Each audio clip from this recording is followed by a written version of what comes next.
Hi everyone, welcome back to new video. आज हम लोग दोबारा से कंटिन्यू करने वाले हैं कंप्यूटर नेटवर्क की रिवीजन सीरीज को। लास्ट लेक्चर तक हम लोगों ने पूरा डेटा लिंक लेयर फिनिश कर दिया था। खाली मैक एड्रेस वाला पोर्शन जो था वो बचा हुआ था। तो आज से हम लोग क्या करें, मैक एड्रेस वाले पोर्शन को रिवाइज करेंगे और उसके बाद फिर डीपीपी सॉल्व करें, फिर पीवाईक्यू सॉल्व करेंगे, राइट। ये पूरा हम लोग इस वीकेंड का पूरा टास्क रहेगा, ठीक है। तो सबसे पहले देखते हैं मैक एड्रेस होता क्या है। मैक एड्रेस क्या होता है, इसमें क्या होता मैक एड्रेस का यूज जो होता है वो क्या होता है, आइडेंटिफाई करने के लिए सोर्स और डेस्टिनेशन नोड के लिए, ठीक है। यानी मैक एड्रेस एक्चुअली एक फिजिकल एड्रेस होता है जिससे हम लोग source and destination host end devices को आइडेंटिफाई करते हैं। और ये एक डिवाइस का मैक एड्रेस होता है जो फिजिकल एड्रेस होता है। एनआईसी यानी नेटवर्क आइडेंटिफिकेशन कार्ड होता है हर डिवाइस में जो भी मैक इंटरनेट से कनेक्ट होता है। तो हर एक एनआईसी का यूनिक मैक एड्रेस होगा, ठीक है। तो कहने का मतलब ये, अगर हम लोग अपने डिवाइस का मैक एड्रेस चेंज करना है तो हम लोग क्या एनआईसी कार्ड चेंज करना होगा, ठीक है। ठीक है, ये 48 बिट का होता है, ये 6 बाइट का होता है। और should be unique with in a network, यानी कि अगर एक नेटवर्क है उसके अंदर क्या होगा, हमेशा यूनिक होगा। और अगर दो नेटवर्क है तो मे भी बहुत रेयर से रेयर चांस है कि कॉमन, वरना जनरली कॉमन नहीं होता क्योंकि 48 बिट का होता है, ठीक है। बाइनरी में भी रिप्रेजेंट करते हैं, हेक्साडेसिमल में भी करते हैं। तो ये देखो हेक्साडेसिमल कुछ ऐसे है और ये बाइनरी में ऐसे है, 48 1 होगा। और ये broadcast MAC address special MAC address होता है जो कि एफ ऐसे होता है, ठीक है। ये 4 4 एक ये 4 का होगा, 1 4 1 2 3 4 5 6 7 8 9 10 11 12, ठीक है। 12 इंटू 4 48 हो गया, राइट। अब देखो ये तो मैक एड्रेस के बारे में बेसिक, तो इस पे से खाली हम लोग कुछ याद रखना, जो ध्यान रखना है कि मैक एड्रेस का यूज होता है सोर्स और डेस्टिनेशन होस्ट को आइडेंटिफाई करने के लिए, और ये 48 बिट का होता है। और बाइनरी में रिप्रेजेंट कर सकते हैं, हेक्साडेसिमल रिप्रेजेंट कर सकते हैं, ठीक है। मेन मेन ये चीजें हैं। और उसके बाद आते हैं multiple access protocol. So MAC का फुल फॉर्म ही होता है मल्टीपल एक्सेस प्रोटोकॉल। इसके लिए होता है एक इंटरफेस होता है, एक कोलिजन होता है। इंटरफेस का अब होता है जब दो और उससे ज्यादा क्या बोलते हैं ट्रांसमिशन नोड बाय, हाँ देखो, जब क्या होता है एक एक वायर जैसे एक नेटवर्क है, ठीक है, उसमें क्या है एक से ज़्यादा डिवाइसेस कनेक्टेड हैं, ठीक। और सब क्या एक साथ ही अगर ट्रांसमिशन करते हैं तो वहाँ पे इंटरफेस होता है। और जब यही सिग्नल जो है आपस में कोलाइड हो जाते हैं तो वहाँ पे कोलिजन होता है, ठीक है। तो इंटरफेस होता है फिर कोलिजन, दो चीज़ होता है। तो अब यहाँ पे देखो, जैसे हम बात करते हैं और नेटवर्क से बना होगा, यहाँ पे नहीं बना क्या। तो कहने का मतलब ये कुछ ऐसा होगा, यहाँ पे जैसे वायर होगी, यहाँ से एक डिवाइस ये कनेक्टेड होगा, ठीक है। यहाँ पे ये दूसरा डिवाइस कनेक्टेड है, यहाँ से आओ ये तीसरा डिवाइस कनेक्टेड है, ठीक है। यहाँ पे आओ ये चौथा डिवाइस कनेक्टेड है, यहाँ पे एक पांचवा डिवाइस ऐसे कनेक्टेड, ठीक है। ये ऐसे कनेक्टेड रहते हैं। अब देखो इसमें क्या होगा, अगर मल्टीपल लोग एक साथ, मल्टीपल होस्ट है एक साथ इसमें नेटवर्क भेजेंगे तो यहाँ पे क्या होगा, इस मेन वायर में जो कोएक्सियल केबल है वहाँ पे क्या होगा, कोलिजन हो जाएगा। तो इसीलिए क्या होता है, डिस्ट्रीब्यूटेड एल्गोरिथम लगाए जाते हैं। तो इसमें होता है डिटरमाइन करते हैं how node are shared channel, ठीक है। और determine when node can transmit, दो चीजें होती है, कैसे कब नोड ट्रांसमिशन करें और कैसे करेंगे, यही दो चीजें होती है डिस्ट्रीब्यूटिव एल्गोरिथम में। So communication about channel sharing must use channel itself, ठीक है। वही सब चीजें हैं। और हाँ, फुल्ली डिसेंट्रलाइज होता है, ठीक है। यानी कि मैक एड्रेस होता है, मैक एड्रेस बोले जो मैक प्रोटोकॉल होता है उसमें फुल्ली डिसेंट्रलाइज होता है। ऐसे कोई, जैसे हम लोगों ने देखा था हब वगैरह में, तो स्टार टोपोलॉजी में तो हब क्या होता है कि सेंट्रल यूनिट जैसे ही काम कर रहा था, राइट। यहाँ पे स्टार टोपोलॉजी में तो हब से पास जो सिग्नल था वो पूरा कंट्रोल कर सकता था किसको भेजना है किसको नहीं भेजना। ऑल्दो हब क्या करता है, सब कुछ सेंड कर देता है, बट इनके साथ हब की अगर स्विच होता है तो अगर स्विच होता तो वो क्या करता है, वो सेलेक्ट कर सकते थे उस स्विच में कि किस कहाँ सेंटर करना है। तो ये स्विच और हब होता है वो सेंट्रल में कंट्रोल कर रहा है। पर यहाँ पे क्या होता है, कोई भी एक्स्ट्रा डिवाइस नहीं होता है, जो प्रोटोकॉल होते हैं सभी होस्ट आपस में फॉलो करते हैं, आपस में मिलकर सब काम करते हैं, किसी को भी जरूरत नहीं होती थर्ड पार्टी की, ठीक है। MAC protocol are divided into 3 categories. पहला channel partitioning, random access, taking turn हो गया। ये बस इन दोनों में से तीनों में से हम लोग सिर्फ रैंडम एक्सेस है, यही हम लोग का सिलेबस में है। चैनल पार्टीशन और टेकिंग टर्न नहीं है, बट फिर भी हम लोग थोड़ा सा देख लेंगे क्योंकि इसका चांसेस तो नहीं है, बट फिर भी थोड़ा पता होना चाहिए क्या होता है। तो चैनल पार्टीशनिंग क्या होता है, स्टैटिक एलोकेशन है, पहले से चैनल को हम मल्टीपल पार्ट में डिवाइड कर सकते हैं, डिपेंड अपॉन टाइम के बेसिस में, फ्रीक्वेंसी बेसिस में, हो सकता है कोड में कुछ ऐसा हो, कोड के बेसिस में ऐसा पार्टीशनिंग कर सकते हैं। इस पार्टीशनिंग का से क्या होता है, हर एक पार्टीशन जैसे मान लेते हैं टाइम के बेसिस में कर रहे हैं, तो अगर हम बात करें 1 सेकंड के अंदर, 1 सेकंड में 1000 पार्ट में डिवाइड कर देता हूँ, या 100 पार्ट में, मान लो एक 100 होस्ट है वो पूरे नेटवर्क कनेक्टेड है और हर सेकंड में 100 पार्ट में डिवाइड कर दिया, तो एक पार्ट जो होगा वो एक होस्ट को मिल जाएगा, ठीक है। वो होस्ट जो उसी पार्ट में चैनल को उसी टाइम पे वो क्या कर सकता है और मैसेज ट्रांसमिट कर सकता है, ठीक है। ये हो गया। ठीक है, ये हो गया। देखो allocate piece to node for exclusive, यानी उस अगर एक टाइम पे कोई एक नोड को एक टाइम एलोकेट हुआ तो उस टाइम पे कोई दूसरा नोड सेंड नहीं कर पाएगा मैसेज, ठीक है। फिर चैनल पार्टीशनिंग प्रोटोकॉल में ये इंपॉर्टेंट नहीं है, TDMA है, FDMA है, CDMA नहीं, टाइम डिवीजन और फ्रीक्वेंसी डिवीजन, कोड डिवीजन, ठीक है। वही होता है multiple access division, time frequency code हो गया। फिर उसके बाद जो दूसरा पार्ट होता है वो रैंडम एक्सेस होता है। रैंडम एक्सेस में कोई भी एलोकेशन नहीं होता है क्योंकि नाम ही रैंडम है, तो रैंडमली जिसको जहाँ जगह मिल रहा है वो वहीं पे ट्रांसमिशन चालू कर देता है, ठीक है। चैनल से देखो, चैनल कोई भी डिवाइड नहीं होगा, ठीक है। व्हेन कोड हैज पैकेट और ट्रांसमिट, सिंपल सी बात, जब होस्ट को ट्रांसमिट करना वो ट्रांसमिट कर देगा, ठीक। इसमें देखो दो प्रोटोकॉल होते हैं जिसको हम लोग को पढ़ना है। रैंडम एक्सेस प्रोटोकॉल में अलोहा होता है, प्योर अलोहा, मतलब अलोहा होता है जिसके अंदर प्योर अलोहा होता है, स्लॉटेड अलोहा होता है, ठीक है। और दूसरा होता है CSMA। तो CSMA के अंदर भी दो होता है, CSMA CD होता है, CSMA CA होता है। CSMA CA जो होता है वायरलेस के लिए होता है और CSMA CD वायर्ड के लिए होता है। तो हम लोग कोर्स में जो है CSMA CD है। और टेकिंग टर्म्स की बात करते हैं, थर्ड वाला पार्ट जो था। और टेकिंग टर्म्स क्या होगा, सिंपल सी बात है, मतलब उसमें क्या होगा, जैसे एक होस्ट है यहाँ से कनेक्टेड है, तो होस्ट वन, जैसे सबको होस्ट को अगर नंबरिंग कर दे, होस्ट वन की बारी आएगी, अगर वो ट्रांसमिट करेगा ठीक है, नहीं दूसरे के पास चला जाएगा, दूसरा, फिर तीसरा, चौथा, ऐसे पांचवा, छठा, सातवां, आठवां, मान 10 हो, 10 तक जाएगा, उसके बाद फिर से नंबर वन आएगा, ठीक है।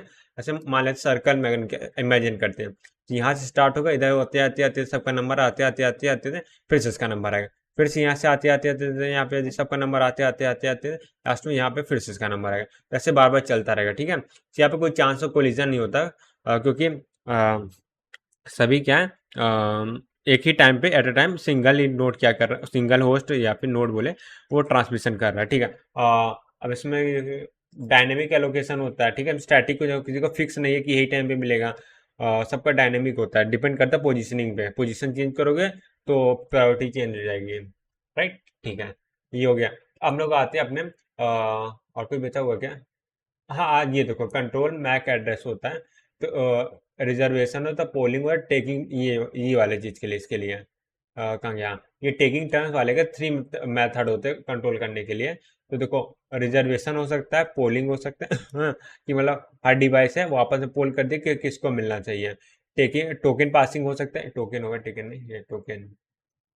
हाँ, टोकन पासिंग में क्या होगा, हर डिवाइस के पास खुद का टोकन होगा, वो जितने टोकन होंगे वो उस उतनी बार वो ट्रांसमिशन कर सकता है, ऐसा कुछ होता है। तो रिजर्वेशन होता है, रिजर्वेशन मतलब प्रायोरिटी हो सकती है कि पहले इसको प्रायोरिटी मिलेगी, फिर उसको दूसरा प्रायोरिटी मिलेगी, ये सब हो सकता है। अब यहाँ पे पहले इससे क्वेश्चन आते थे, अब जनरली सबसे क्वेश्चन भी नहीं आते हैं, बट फिर भी देख लो। IEEE 802.3 जो होता है वो इथरनेट के लिए होता है, और इथरनेट में बस टोपोलॉजी होती है। इथरनेट क्या होता है, वायर्ड होता है, तो इसलिए क्या है सीएसएमए सीडी यूज करते हैं इसमें। और 802 देखो 3 जो है वो इथरनेट के लिए होता है, ऐसे याद करते हैं। यहाँ पे 3 है और ई में भी 3 लाइन्स होती हैं, ठीक है। और 0.4 जो है टोकन बस के लिए होता है, टोकन बस में भी बस टोपोलॉजी होती है और टोकन यूज होता है, ठीक है, ठीक है, टोकन वाला मेथड यूज होता है। और 8.5 जो है वो टोकन रिंग के लिए होता है, ठीक है, टोकन रिंग, ठीक है। और टोकन रिंग में क्या है, रिंग टोपोलॉजी नाम में समझ में आ रहा है, और यहाँ पे टोकन भी होता है। और 8.11 जो है वायरलेस के लिए होता है, वाईफाई वगैरह के लिए, ठीक है। तो और इसमें सी यूज होता है, तो हम लोग का सिलेबस में जो है वो ईथरनेट ही है, ठीक है। पहले टोकन बस टोकन रिंग था, अब वायरलेस तो पहले भी नहीं था, पहले ये 3 सिलेबस में थे, बट अब क्या सिर्फ इन तीनों को हटा के पहला वाला सिलेबस में है। 8.802.3 ईथरनेट है, ठीक है। तो बस ये नंबर को याद रखना है, बस देखो 8.3 ईथरनेट है, फिर उसके बाद टोकन बस टोकन रिंग आ जाता है, फिर वायरलेस आता है। तो वायरलेस में देखो यहाँ 11 है ठीक है, ठीक है। और अब देखो प्योर अलोवा की बात करते तो अलोवा में भी 2 टाइप्स पड़े थे, प्योर अलोवा, स्लॉटेड अलोवा। प्योर अलोवा में सब कुछ रैंडम है, कुछ भी फिक्स नहीं होता, जिसका जो मन में है तब क्या होता है वो मैसेज ट्रांसमिट कर देता है। व्हेन नोड पैकेट, देखो when node has a packet to एक साथ मर्ज हो गया लग रहा है, पैकेट पैकेट टू ट्रांसमिट, हाँ ठीक है। When node has packet to transmit it transmit immediately, मतलब जैसे अलोहा अलोहा बोला हूँ, हाँ हाँ, जो जैसे लोहा बोला होस्ट या नोड बोले, वैसे नोड बोलेंगे, डेटा लिंक लिया में नोड बोलते हैं ना होस्ट को, ठीक है। तो नोड है, जैसे ही नोड में नोड को क्या मैसेज सेंड करना है, वो तुरंत क्या फ्रेम को सेंड कर देगा, सिंपल सी बात है। और अलाउ कोलिजन टू हैपन, इसमें क्या कोलिजन को रोकने के लिए कोई भी रूल नहीं होता, जिसका जो मन में आए तब कर देता है, ठीक है। रिकवर बाय रिट्रांसमिशन, अगर कोलिजन को होता है तो क्या होता है, रिट्रांसमिशन होता है, ठीक है। Use randomize in choosing when to retransmit, ठीक है। तो कुछ भी नहीं होता। अच्छा हाँ, ये बैक ऑफ टाइम वाला, बैक ऑफ टाइम मतलब जैसे क्या होता है, मान लेते हैं एक होस्ट ने क्या बोलते हैं मैसेज सेंड किया, कोलाइड हो गया, अब कोलाइड हो गया तो दोबारा ट्रांसमिट कब करेगा, तुरंत करेगा कि थोड़ी देर बाद करेगा, कितनी देर बाद करेगा, तो ये होता है बैक ऑफ टाइम। ये डिटरमाइन करता है कि जो कोलिजन होने के बाद कितना टाइम तक कितने टाइम बाद वो दोबारा से फ्रेम को रिट्रांसमिशन होगा, ठीक है। All frame are equal size, ये इंपॉर्टेंट टर्म है, इसमें जो भी होता है जितने भी फ्रेम्स, अरे यार ये तो अलग ही है। वेट करना, ठीक है। हाँ, all frame are different side, तो यहाँ पे मैं शुरू कर देता हूँ ऑल ऑल फ्रेम आर,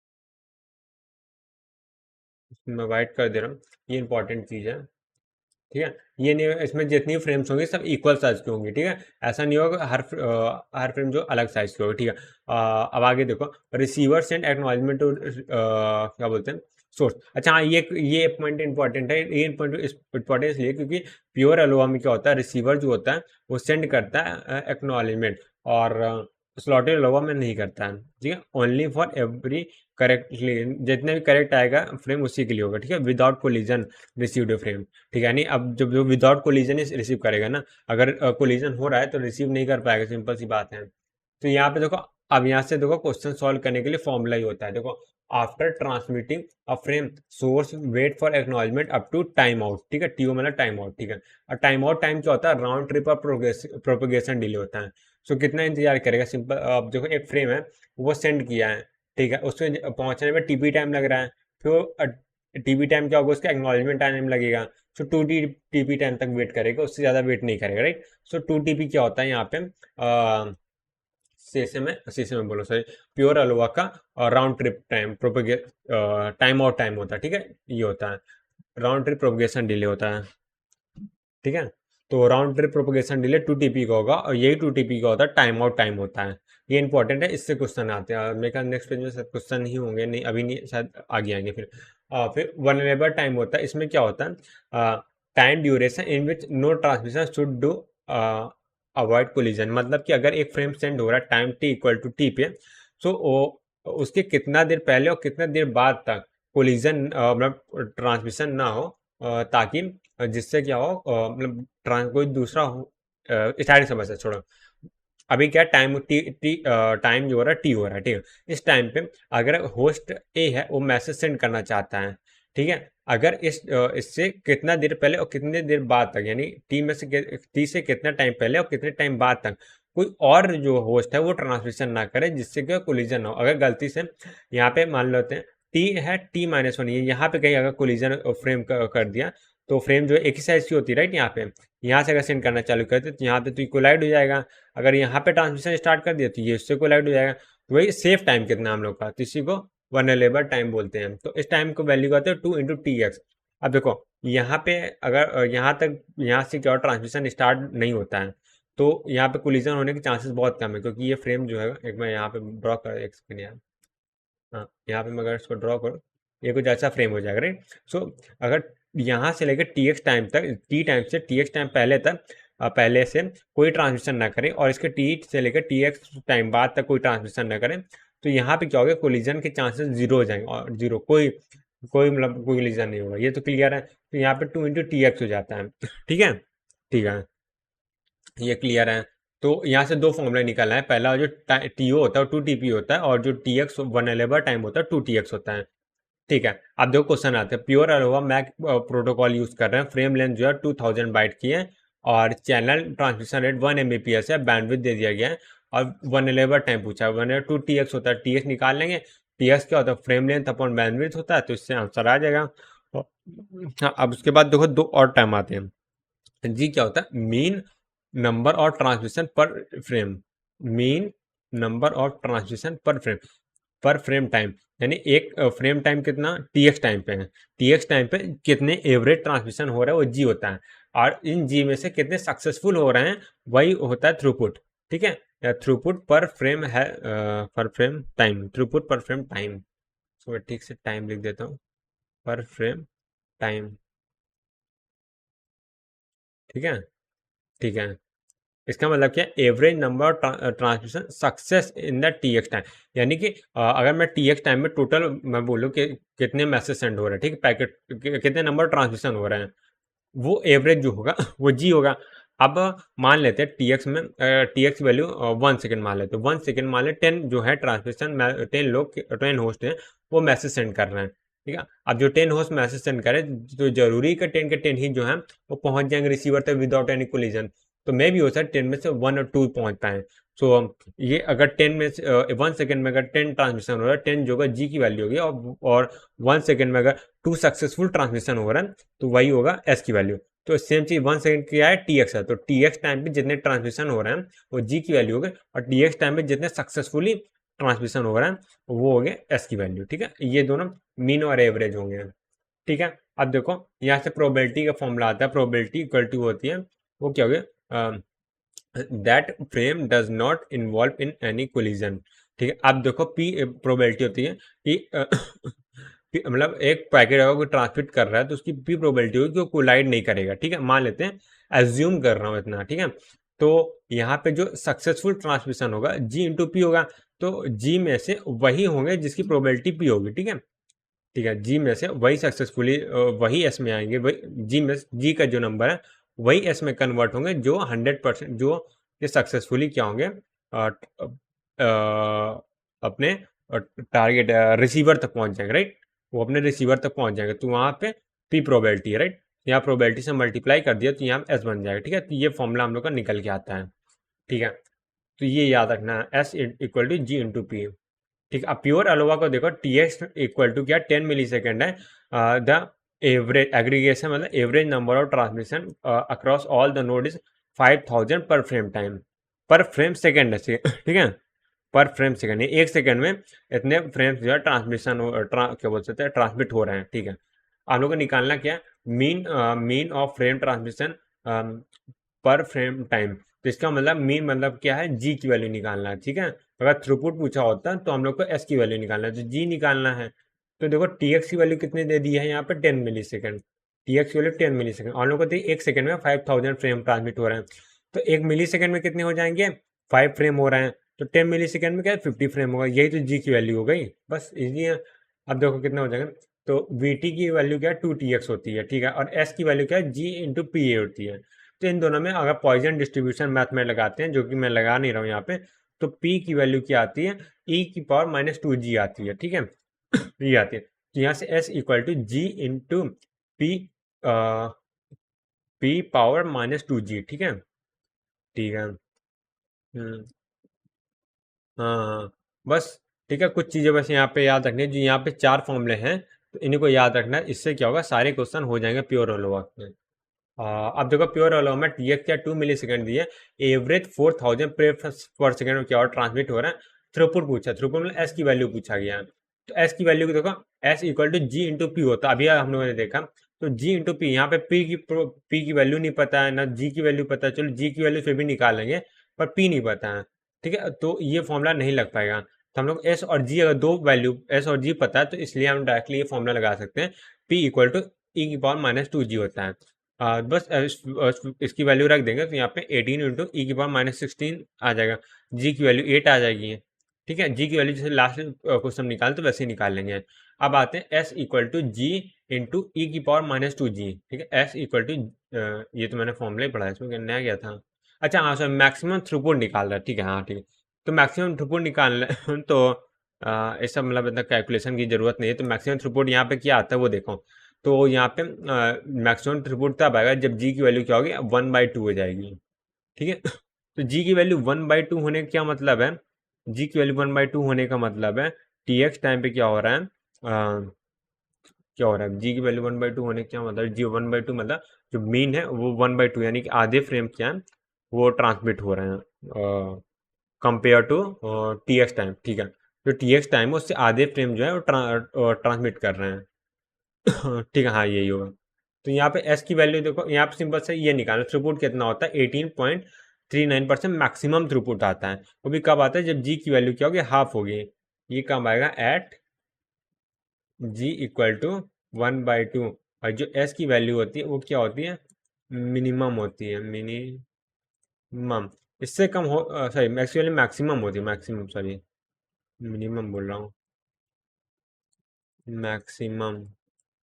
ठीक है, क्योंकि यहाँ पे देखो मैंने मैक्सिमाइज किया था, मैक्सिमम थ्रूपुट निकालना है। तो मैक्सिमम थ्रूपुट है तो at G equal to half पे 18.39%, यानी कि अब देखो एफिशिएंसी की बात करेंगे परसेंटेज में, तो थ्रूपुट को परसेंटेज में कन्वर्ट करते हैं, एफिशिएंसी बोलते हैं उसे। तो यहाँ पे 18.39% से ज़्यादा एफिशिएंसी आएगी नहीं, चाहे हमने जितना प्रोटोकॉल लगा ले प्योर अलोवा में। ठीक है, तो अब इसमें कुछ कमी है, तो इसको सॉल्व करने के लिए फिर क्या किया गया, स्लॉटेड अलोवा बनाया गया। तो अगला टॉपिक आने वाला है स्लॉटेड अलोवा। तो स्लॉटेड अलोवा में देखते हैं इसमें क्या है, तो वही सिंपल सी एफिशिएंसी को इम्प्रूव करने के लिए प्योर अलोवा की, इसमें क्या टाइम डिवीजन में है, यानी कि टाइम के हिसाब से स्लॉट में डिवाइड कर दिया गया और हर एक स्लॉट को टी एक्स टाइम में डिवाइड किया। ठीक है, यानी हर एक स्लॉट का जो है टाइम है टी एक्स के इक्वल है। ठीक है, अब इसमें नोड आर सिंक्रोनाइज होते हैं। नोड आर सिंक्रोनाइज होने इसका क्या मतलब, वो हम लोग आगे जाके देखेंगे, समझ में आ जाएगा। When a node has a packet transmitted, it will start transmitting only at the beginning of the slot. तो यहाँ पे देखो इसका रूल है, लास्ट वाले के बाद कोई रूल नहीं था, जब मन में आया तब ट्रांसमिशन कर दो, इस बार नहीं। अगर यहाँ पे तुमको ट्रांसमिशन करना है ना, तो तुम्हें वेट करना होगा यहाँ पे ट्रांसमिशन करने का। अगर तुम इस टाइम पे ट्रांसमिशन करना चाह रहे हो तो तुम्हें आगे वाले आने वाले जो नेक्स्ट स्लॉट का टाइम है, स्टार्टिंग टाइम, नेक्स्ट स्लॉट का स्टार्टिंग टाइम है, तो वहां तक तुमको वेट करना होगा। यही क्या है, इसमें रूल है। ठीक, अभी सिंक्रोनाइज वाला मतलब अभी देखते हैं। तो यहाँ पे वन एलेबल टाइम क्या होता है, टी एक्स होता है। ठीक है, टी एक्स क्यों होता है, यहाँ पे देखो, यहाँ पे जिसको ट्रांसमिट करना है, राइट। सो ये ट्रांसमिट कब होगा, यहाँ से ट्रांसमिट होगा, राइट। सो इसके पहले कोई कोलिजन नहीं होगा, राइट। ठीक है, और इसको मैं कैसे बताऊं, देखो इसका, हाँ टी एक्स क्यों होगा, क्योंकि यहाँ पे अगर फ्रेम ट्रांसमिशन हो रहा है तो इस टी एक्स टाइम तक अगर फ्रेम कोई ट्रांसमिट नहीं होगा, तो ये हम गारंटी कर सकते हैं कि कोई कोलिजन नहीं होगा, राइट। अगर इस टी एक्स टाइम पे यहाँ से लेके यहाँ तक कोई ट्रांसमिशन नहीं हो रहा है, तो हम लोग गारंटी से बोल सकते हैं कोलिजन नहीं होगा, इसीलिए इसका वी टी क्या होता है, टी एक्स होता है। लास्ट वाले क्या था, टू टी एक्स था, यानी लास्ट वाले प्योर अलोवा की बात कर। स्लॉटेड अलोवा में होता है वी टी की वैल्यू टी एक्स होती है और उसमें टू टी एक्स होती है। ठीक है, आप सेम चीज़ यहाँ पे भी S equal to G into P apply होगा, एस की डिफिनेशन सेम है, जी की डिफिनेशन सेम है, पी की डिफिनेशन सेम। तो यहाँ पे P equal to minus G आता है। ठीक है, अच्छा ये क्वेश्चन रह गया ना, स्लॉटेड अब फ्रेम साइज ये दे, बैंडविड्थ इतना दे, वीटी दे दे, टी निकाल लिया, वही हम लोग का आ जाएगा, वीटी की वैल्यू टी होती है। तो यहाँ पे अगर मैक्सिमम एफिशिएंसी की बात करेंगे तो एट जी इक्वल टू 1 में आता है। ठीक है, तो यहाँ पे 36.78 आ रही है, लास्ट वाले से डबल आ रही है, पर फिर भी इतना ज़्यादा एफिशिएंट नहीं है। मतलब अगर मैं 100 ट्रांसमिशन कर रहा हूँ तो 36 है वो सक्सेसफुल हो रहा है, बाकी के जो कितना हो जाएगा 64 है ना, वो क्या अनसक्सेसफुल हो जाएंगे।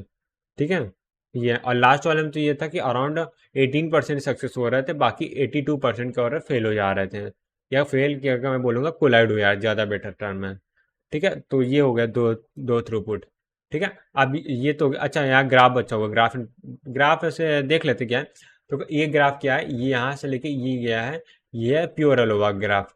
ये ऊपर वाला ग्राफ जो है स्लॉटेड अलोवा का है, ये स्लॉटेड अलोवा का एफिशिएंसी के बेसिस में देखो, यहाँ पे जब प्योर अलोवा में 1/2 यानी 0.5 की वैल्यू, जब जी की वैल्यू होती है 0.5 होती है, तब एस की वैल्यू यानी एफिशिएंसी जो होती है वो 18% के आसपास होती है, राइट। और जब जब क्या होता है स्लॉटेड अलोवा में जी की वैल्यू 1 होती है, तो क्या होता है, अपने पीक पॉइंट होता है 36% के आसपास होता है, राइट।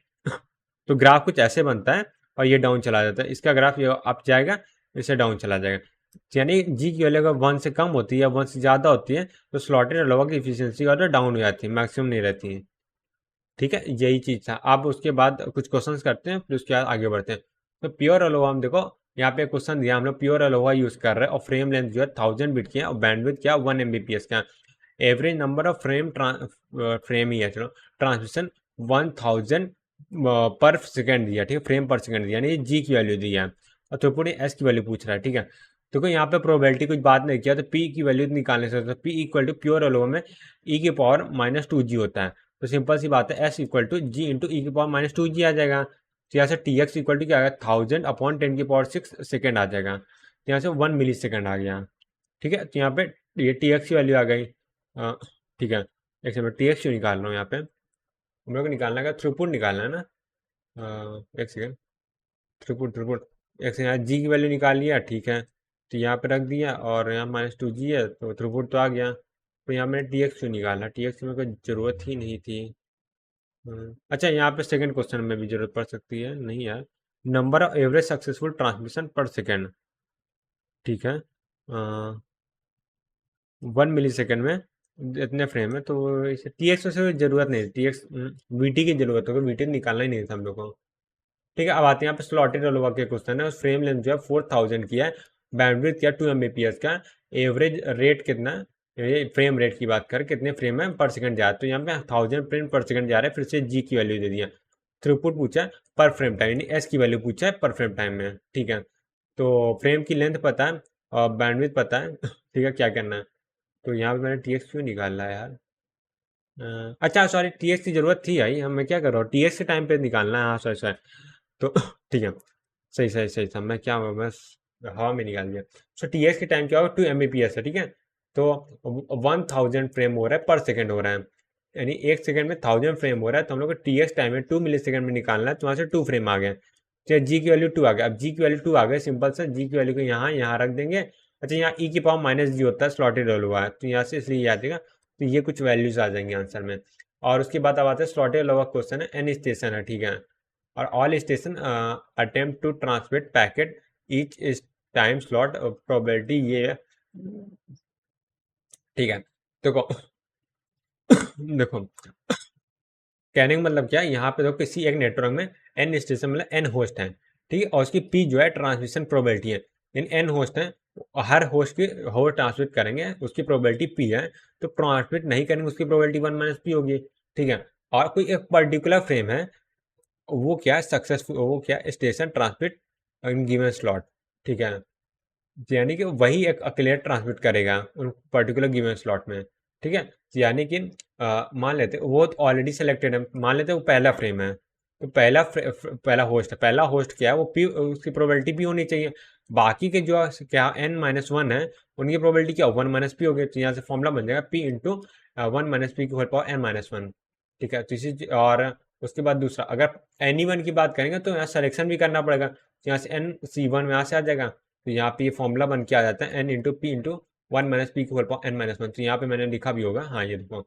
अगर पर्टिकुलर नोड की बात कर रहा है तो p इंटू 1 - p की होल पावर n-1 हो जाएगा, और एनी वन नोड की बात कर रहे हो तो यहाँ से n से मल्टीप्लाई हो जाएगा, क्योंकि अगर n के होस्ट है, n में होस्ट में से किसी एक को सिलेक्ट करने का वेज कितने होते हैं, n होते हैं, ठीक है। तो यहाँ से देखो n into P into 1 - p की होल पावर n-1 आ जाएगा, या तो फॉर्मूला रट लो या तो थोड़ा मैथ लगा लो, दोनों में से एक ही चीज़ कर सकते हो, वही बेटर है। तो यहाँ पे हम लोग क्या किए हैं, ये p equal to 1 - 1 n Q है, थ्रूपुट है। अच्छा, इसका भी मैं थ्रूपुट निकालिए, किस चीज़ का थ्रूपुट है,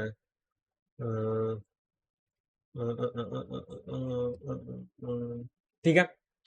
अब देखो, इसको क्या है, हम लोग क्या कर रहे हैं, मैक्सिमाइज कर रहे हैं, सिंपल सी हर बार की तरह, यानी अगर मैं बात करूँ प्रोबेबिलिटी ऑफ एनी नोड, यानी कि इसकी प्रोबेबिलिटी कितनी हो जाएगी ये निकालना है, तो प्रोबेबिलिटी मतलब मैं कहने क्या चाह रहा हूँ वो बता देता हूँ, कहने का मतलब क्या है, देखो ये वाला जो फॉर्मूला है, ये इससे भी हम लोग क्या थ्रूपुट निकाल सकते हैं, जो हम लोग 36 पॉइंट समथिंग निकाले, 7-8 था शायद, तो वो जो थ्रूपुट निकाले थे उस फॉर्मूले से भी निकाल सकते हैं। वो कैसे निकालते हैं, क्योंकि ये जो फॉर्मूला है ये क्या रिप्रेजेंट कर रहा है, ये सक्सेसफुल ट्रांसमिशन रिप्रेजेंट कर रहा है, ठीक है, ठीक है। तो अगर मैं इसमें इसको मैक्सिमाइज करूंगा, इसकी मैक्सिमम वैल्यू कब आएगी, जब p equal to N 1/n होगा, ठीक है। तो यहाँ p इक्वल टू 1/n लिख लिया, यहाँ से थ्रूपुट ऑफ चैनल कितना आ जाएगा, 1/e आएगा, e की वैल्यू रखेंगे तो यहाँ पे 36.78% आ जाएगी, राइट। ये चीज तो इतना कुछ इंपॉर्टेंट नहीं समझ में आया, कोई दिक्कत नहीं है, आ गया तो अच्छी बात है, नहीं आया तो कोई दिक्कत नहीं है।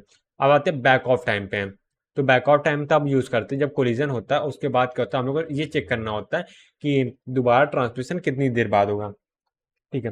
तो अब बैक ऑफ टाइम में क्या होता है, अगर बाइंडिंग ये बैक ऑफ एल्गोरिथम छोड़ो, यहाँ पे देखो अगर केथ कोलिजन हो रहा है, जैसे एक बार फ्रेम कोलाइड हुई, जीरो जीरो नहीं, पहला कोलिजन होगा, उसके बाद क्या दूसरी बार फ्रेम सेम फ्रेम कोलाइड हुई, कोलिजन हो गया, उसका दोबारा ट्रांसमिट किया तो उसके बाद दोबारा कोलिजन होगा, तो यहाँ पे की वैल्यू 2 हो जाएगी। अब मान लेते कोलिजन हो, उसके बाद दोबारा फिर से थोड़ी देर बाद ट्रांसमिट किया, फिर से कोलिजन होगा, की वैल्यू 3 आ गई। तो वही kth collision of particular frame if के ए लेस देन 15 होगा, तो हम लोग क्या मिनिमम निकालेंगे की और 10 का, ठीक है। और ये जो के की वैल्यू जो मिनिमम निकालेंगे के एन टेन का, वो आई में आ जाएगा। तो ये हो जाए 2 की पावर i-1 जीरो से लेकर 2 की पावर i-1 तक जितनी भी फ्रेम होगी, जितना भी उसमें से कोई एक रैंडम टाइम सेलेक्ट करते हैं, यहाँ पे देखो ना, रैंडमली सेलेक्ट करते हैं कोई एक नंबर, और उतनी देर बाद क्या करते हैं, रिट्रांसमिशन करते हैं। ठीक है, अगर 15 बार हो गया, उससे ज़्यादा बार क्या कोल ऐड हो गया, तो हम लोग छोड़ देते हैं कि अब ट्रांसमिशन सक्सेसफुल नहीं, कुछ और प्रॉब्लम है। तो वेट टाइम कितना हो जाएगा, आर इंटू टीपी होगा। आर की वैल्यू कैसे निकलेगी, यहाँ पे रैंडम टाइम जो निकाले नहीं, जीरो से लेके 2 की पावर i-1 तक, और आई की वैल्यू क्या है, मिनिमम ऑफ के कॉमा 10, और के की वैल्यू क्या है, नंबर ऑफ कोलिजन कितने हो रहे हैं। ठीक है, R into T X, R into TP, दो में से कोई एक यूज करते हैं, डिपेंड अपॉन क्वेश्चन और जो भी दिया है। ठीक है, तो यहाँ पर रेंज और ये सब मैंने लिख दिया, कोई जरूरत इतना कुछ खास है नहीं इस चीज की। ट्रांसमिटर, अब देखो आगे बढ़ते हैं, एक सेकंड क्या हो गया इसको, हाँ ठीक है। अब यहाँ पे देखो पी की वैल्यू का 0.2 दे दिया गया। अब मैक्सिमम नंबर ऑफ होस्ट कितने, सॉरी मैक्सिमम, हाँ maximum number of host N है, in which protocol can support. ठीक है, थ्रूपुट ऑफ ईच होस्ट 0.16 है, फ्रेम पर सेकंड, फ्रेम पर टाइम स्लॉट, टाइम स्लॉट मतलब टी एक्स टाइम पे है। ठीक है, तो यहाँ पे हम लोग को एन की वैल्यू निकालनी है, मैक्सिमम नंबर ऑफ होस्ट यानी एन की वैल्यू निकालें। प्रोबेबिलिटी यहाँ पे दे दी गई है, और थ्रूपुट ऑफ ईच होस्ट दे दिया है 0.6 है। तो कहने का मतलब क्या, थ्रूपुट ऑफ ईच होस्ट मतलब क्या, कोई भी एक पर्टिकुलर होस्ट की हो सकता है। यहाँ से हर, अगर मैं एक पर्टिकुलर होस्ट की बात करूँ, उससे थ्रूपुट कितना आएगा, तो यहाँ पे जैसे एन से मल्टीप्लाई करते हैं, तो यहाँ एन से मल्टीप्लाई नहीं करेंगे, पी इंटू 1 माइनस पी की होल पावर n-1 आएगा, तो यहाँ 0.16 आ जाएगा। यही चीज हम लोग को दिया गया, तो यहाँ से एन की वैल्यू निकालनी, पी की वैल्यू हम लोग पता है, तो इनकी वैल्यू क्या 2 आ जाएगी। ठीक है, इसको सॉल्व कैसे करना वो देख लेंगे, वो मैं एक्सप्लेन नहीं कर रहा अभी। नोट देखो S1 S2 S3 and S4 है। ठीक है, time is divided into P1 P2, एक सेकंड, P1 P2 कहाँ से आ गया, हाँ ठीक है, यहाँ पे 4 नोड हैं, और टाइम स्लॉट में फिक्स टाइम स्लॉट में डिवाइडेड है। Probability of transmission S1 S2 S3 S4 की 0.1 0.2 0.3 0.4 है। ठीक है, और probability of sending a frame first slot without any collision, ये पूछा गया है। तो पहले स्लॉट में जो फर्स्ट प्रोबेबिलिटी ऑफ सेंडिंग, हाँ पहले स्लॉट में कोई भी एक फ्रेम है वो सेंड कर रहा है मैसेज सक्सेसफुली, ठीक है, विदाउट एनी कोलिजन बोला है, तो उसकी प्रोबेबिलिटी क्या होगी। तो इसे देखो 4 केसेस हो सकते हैं कि जो S1 है वो सक्सेसफुली पहले में भेजे, और बाकी S1 से भेज रहा है, बाकी तीनों नहीं भेज रहा है, या तो S2 भेज रहा है, बाकी तीनों नहीं भेज रहा है, S3 भेज रहा है, बाकी तीनों नहीं भेज रहा है, S4 भेज रहा है मैसेज, और कोई नहीं भेज रहा है। ठीक है, तो यहाँ पे throughput of S1, throughput of S2, throughput of S3, throughput of S4। तो यहाँ पे देखो यहाँ पे S1 भेज रहा है, तो उसकी प्रोबेबिलिटी क्या 0.1 है, S2 के नाम भेजने की प्रोबेबिलिटी है 0.2, 1 माइनस 0.2 0.8, 0.7 और 0.6, 0.8 0.7 0.6। सेम चीज, यही चीज हर चीज के लिए करेंगे, 4 केसेस बनेंगे, 4 को ऐड कर देंगे, यहाँ पे 0.4404 आ गया, तो ये हम लोग का आंसर आ जाएगा। और अच्छा वो चीज मैंने यहाँ पे थोड़ा सा लिख दिया है। ठीक है, अब आते हैं CSMM। तो हम लोग का प्योर अलोवा खत्म होता है, प्योर अलोवा में बस हम लोग यही थोड़ा सा याद रखना था कि VR क्या होता है, फिर मैं एक बार रिवाइज कर देता हूँ जल्दी से। तो सबसे पहले हम लोग प्योर अलोवा देखा था, प्योर अलोवा में सबसे पहले हमने देखा था जो कि VT की वैल्यू होती है 1 लेबर टाइम, तो वो होता है 2TX होता है, राइट। ठीक है, और उसके बाद और क्या हमने देखा था प्योर अलोवा में, और उसके बाद अच्छे क्या देखा था, हाँ वो टाइम आउट देखा था, राइट। तो टाइम आउट क्या होता है, वो 2 इंटू क्या होता है, TP होता है, राइट। हाँ देखो फिर से मैं बोल रहा हूँ, प्योर अलोवा में जो टाइम आउट होता है कितना 2 इंटू 2 TP होता है, और 2 इंटू TP होता है, राइट। हाँ, टाइम आउट जो होता है 2 TP होता है, ऐसा बोलेंगे। और उसके बाद जो हम लोगों ने VT की वैल्यू देखी थी, VT की वैल्यू क्या होती थी, वो होती थी 2TX होती है, राइट। ठीक है, और उसके बाद फिर हम लोगों ने कहा जो S होता, G क्या होता है वो देखा था, और S क्या होता है वो देखा था, S और G में रिलेशन देखा था, S equal to G into P होता है। बट इन सब केसेस में देखा था P की वैल्यू हम लोग गिवन नहीं होते, इसलिए हम लोग स्पेशल फॉर्मूला निकाल लेते हैं यूजिंग पॉइजन डिस्ट्रीब्यूशन, जिससे P की वैल्यू क्या थी, E की पावर -2G आ गई थी। ठीक, उससे सारे केसेस सॉल्व हो गए थे। ठीक है, इसके अलावा मेरे ख्याल नहीं लगता और कुछ खास में, और फिर क्वेश्चन वगैरह सॉल्व कर लिए थे। और उसके बाद फिर दोबारा हम लोगों ने देखा प्योर एलोवा के बाद स्लॉटेड एलोवा। स्लॉटेड एलोवा में हम लोगों ने क्या देखा कि इसमें क्या होता है, जो टाइम आउट होता है, वैसे टाइम आउट इसमें डिस्कशन नहीं किया मैंने क्योंकि इतना मेरे को इम्पोर्टेंट नहीं लगा। तो इसमें क्या होता है, क्या बोल रहा था मैं, हाँ स्लॉटेड एलोवा में टाइम आउट अगर इनके कोई इनके ज़रूरत भी पड़ती है तो वो 2 × TP लेंगे, ठीक है। और उसके बाद VT की वैल्यू क्या होती है, TX हो जाती है, ठीक है। और उसके बाद S और G से डिफिनेशन सेम होती है, दोनों का रिलेशन सेम होते हैं, यानी S = G × P रहता है। और इनके साथ P की वैल्यू नहीं दी है तो e⁻⁻g रख लेंगे, ठीक है। ये चीज़ हो गया। और फिर जी हो गया। उसके बाद फिर हम लोगों ने देखा प्रोबेबिलिटी वाला कैसे सॉल्व करते हैं। तो मेनली यही सब चीज़ें थी, ऐसा कुछ खास था नहीं इसमें स्लॉटेड और प्योर वालों में। आप लोग आते हैं CSMA में। तो CSMA में क्या होता है, CSMA फुल होता है कैरियर सेंस मल्टीपल एक्सेस। तो यहाँ पे क्या होगा, हम लोग का कोई भी वो नहीं होता, एक्नॉलेजमेंट नहीं होता। शायद मैंने लिखा होगा या नहीं लिखा क्या, थोड़ा जान दो इसके बारे में डिस्कशन। तो जैसे मैंने अभी बोल दिया था गलती से कि स्लॉटेड और लो में एक्नॉलेजमेंट नहीं होता, मैं CSMA के बारे में बोलना चाह रहा था। तो ठीक है, sense multiple access protocol, sense यहाँ मेन इंपॉर्टेंट वर्ड है, यहाँ पे चैनल को सेंस होगा। तो यहाँ पे सेंस बिफोर ट्रांसमिशन, यानी सेंस किसको, चैनल को सेंस करना है, चैनल में बिजी है कि नहीं, ठीक है। दो सेंस करें, दो केस, आइडियल होगा या बिजी होगा। आइडियल होता है ट्रांसमिट करोगे इंटायर फ्रेम, बिजी होगा तो क्या होगा, डिफरेंट ट्रांसमिशन, यानी कि थोड़ी देर बाद ट्रांसमिशन करेगा। आप कितनी देर बाद करें वो देखते हैं, ठीक है। सेंडर सेंड एक्नॉलेजमेंट, अच्छा रिसीवर सेंड करता है, सॉरी सॉरी, माय बैड मैं कंफ्यूज होगा फिर कहाँ पे, नहीं देखते हैं, मैं खुद ही भूल गया, ठीक है। Receiver send acknowledgement, sender retransmit a frame after time out, ठीक है। तो यहाँ पे भी सेम चीज़ होता है, ठीक है। माय बैड, मैं गलत बोल दिया था। अब देखो तीन तरह के CSMA CD होते हैं, CSMA CD भी आते हैं। CSMA क्या होता है, 3 तरह के, वन परसिस्टेंट होता है, non persistent, P percent. One persistent मतलब क्या होता है, पहले सेंस करेगा, ठीक है। अगर आइडियल है तो सीधा सीधा 1 सेंड कर देगा, इसीलिए प्रोबेबिलिटी 1 के साथ, ठीक है। अगर चैनल बिजी है तो सेंस चैनल कॉन्टिन्यूसली, यानी 1% मतलब लगातार लगातार वो सेंस करता है, जैसे उस चैनल आइडियल मिला वो तुरंत क्या करेगा, सेंड कर देगा, ठीक है। अब देखो नॉन परसिस्टेंट मतलब क्या होता है, देखो परसिस्टेंट मतलब क्या होता है, नॉन परसिस्टेंट मतलब कि लगातार आप सेंस नहीं करेगा। देखो बिजी है तब क्या होगा, तो वेट करेगा random amount of time then sense channel, ठीक है। तुरंत नहीं सेंस लगातार सेंस नहीं करेगा, इसमें क्या होगा, जब चैनल बिजी होगा तो थोड़ी देर बाद आके फिर चेक करेगा, ठीक है। It does not sense the channel continuously like one persistent, ठीक है। उसके बाद पी परसिस्टेंट आया। अब इसमें क्या होगा, अगर आइडियल है तो प्रोबेबिलिटी पी के साथ ट्रांसमिट होगा, यानी 100% में गारंटी नहीं कि ट्रांसमिट होगा। प्रोबेबिलिटी क्या होगी, 0 से लेकर 1 तक होती है, यानी परसेंटेज की बात करें 0% से लेकर 100% के बीच होती है। तो जितनी प्रोबेबिलिटी है उसके हिसाब से ट्रांसमिट कर सकता है। अगर चैनल बिजी है तब तो क्या होगा, कॉन्टिन्यूसली सेंड करेगा, सेंस करेगा ना, हाँ।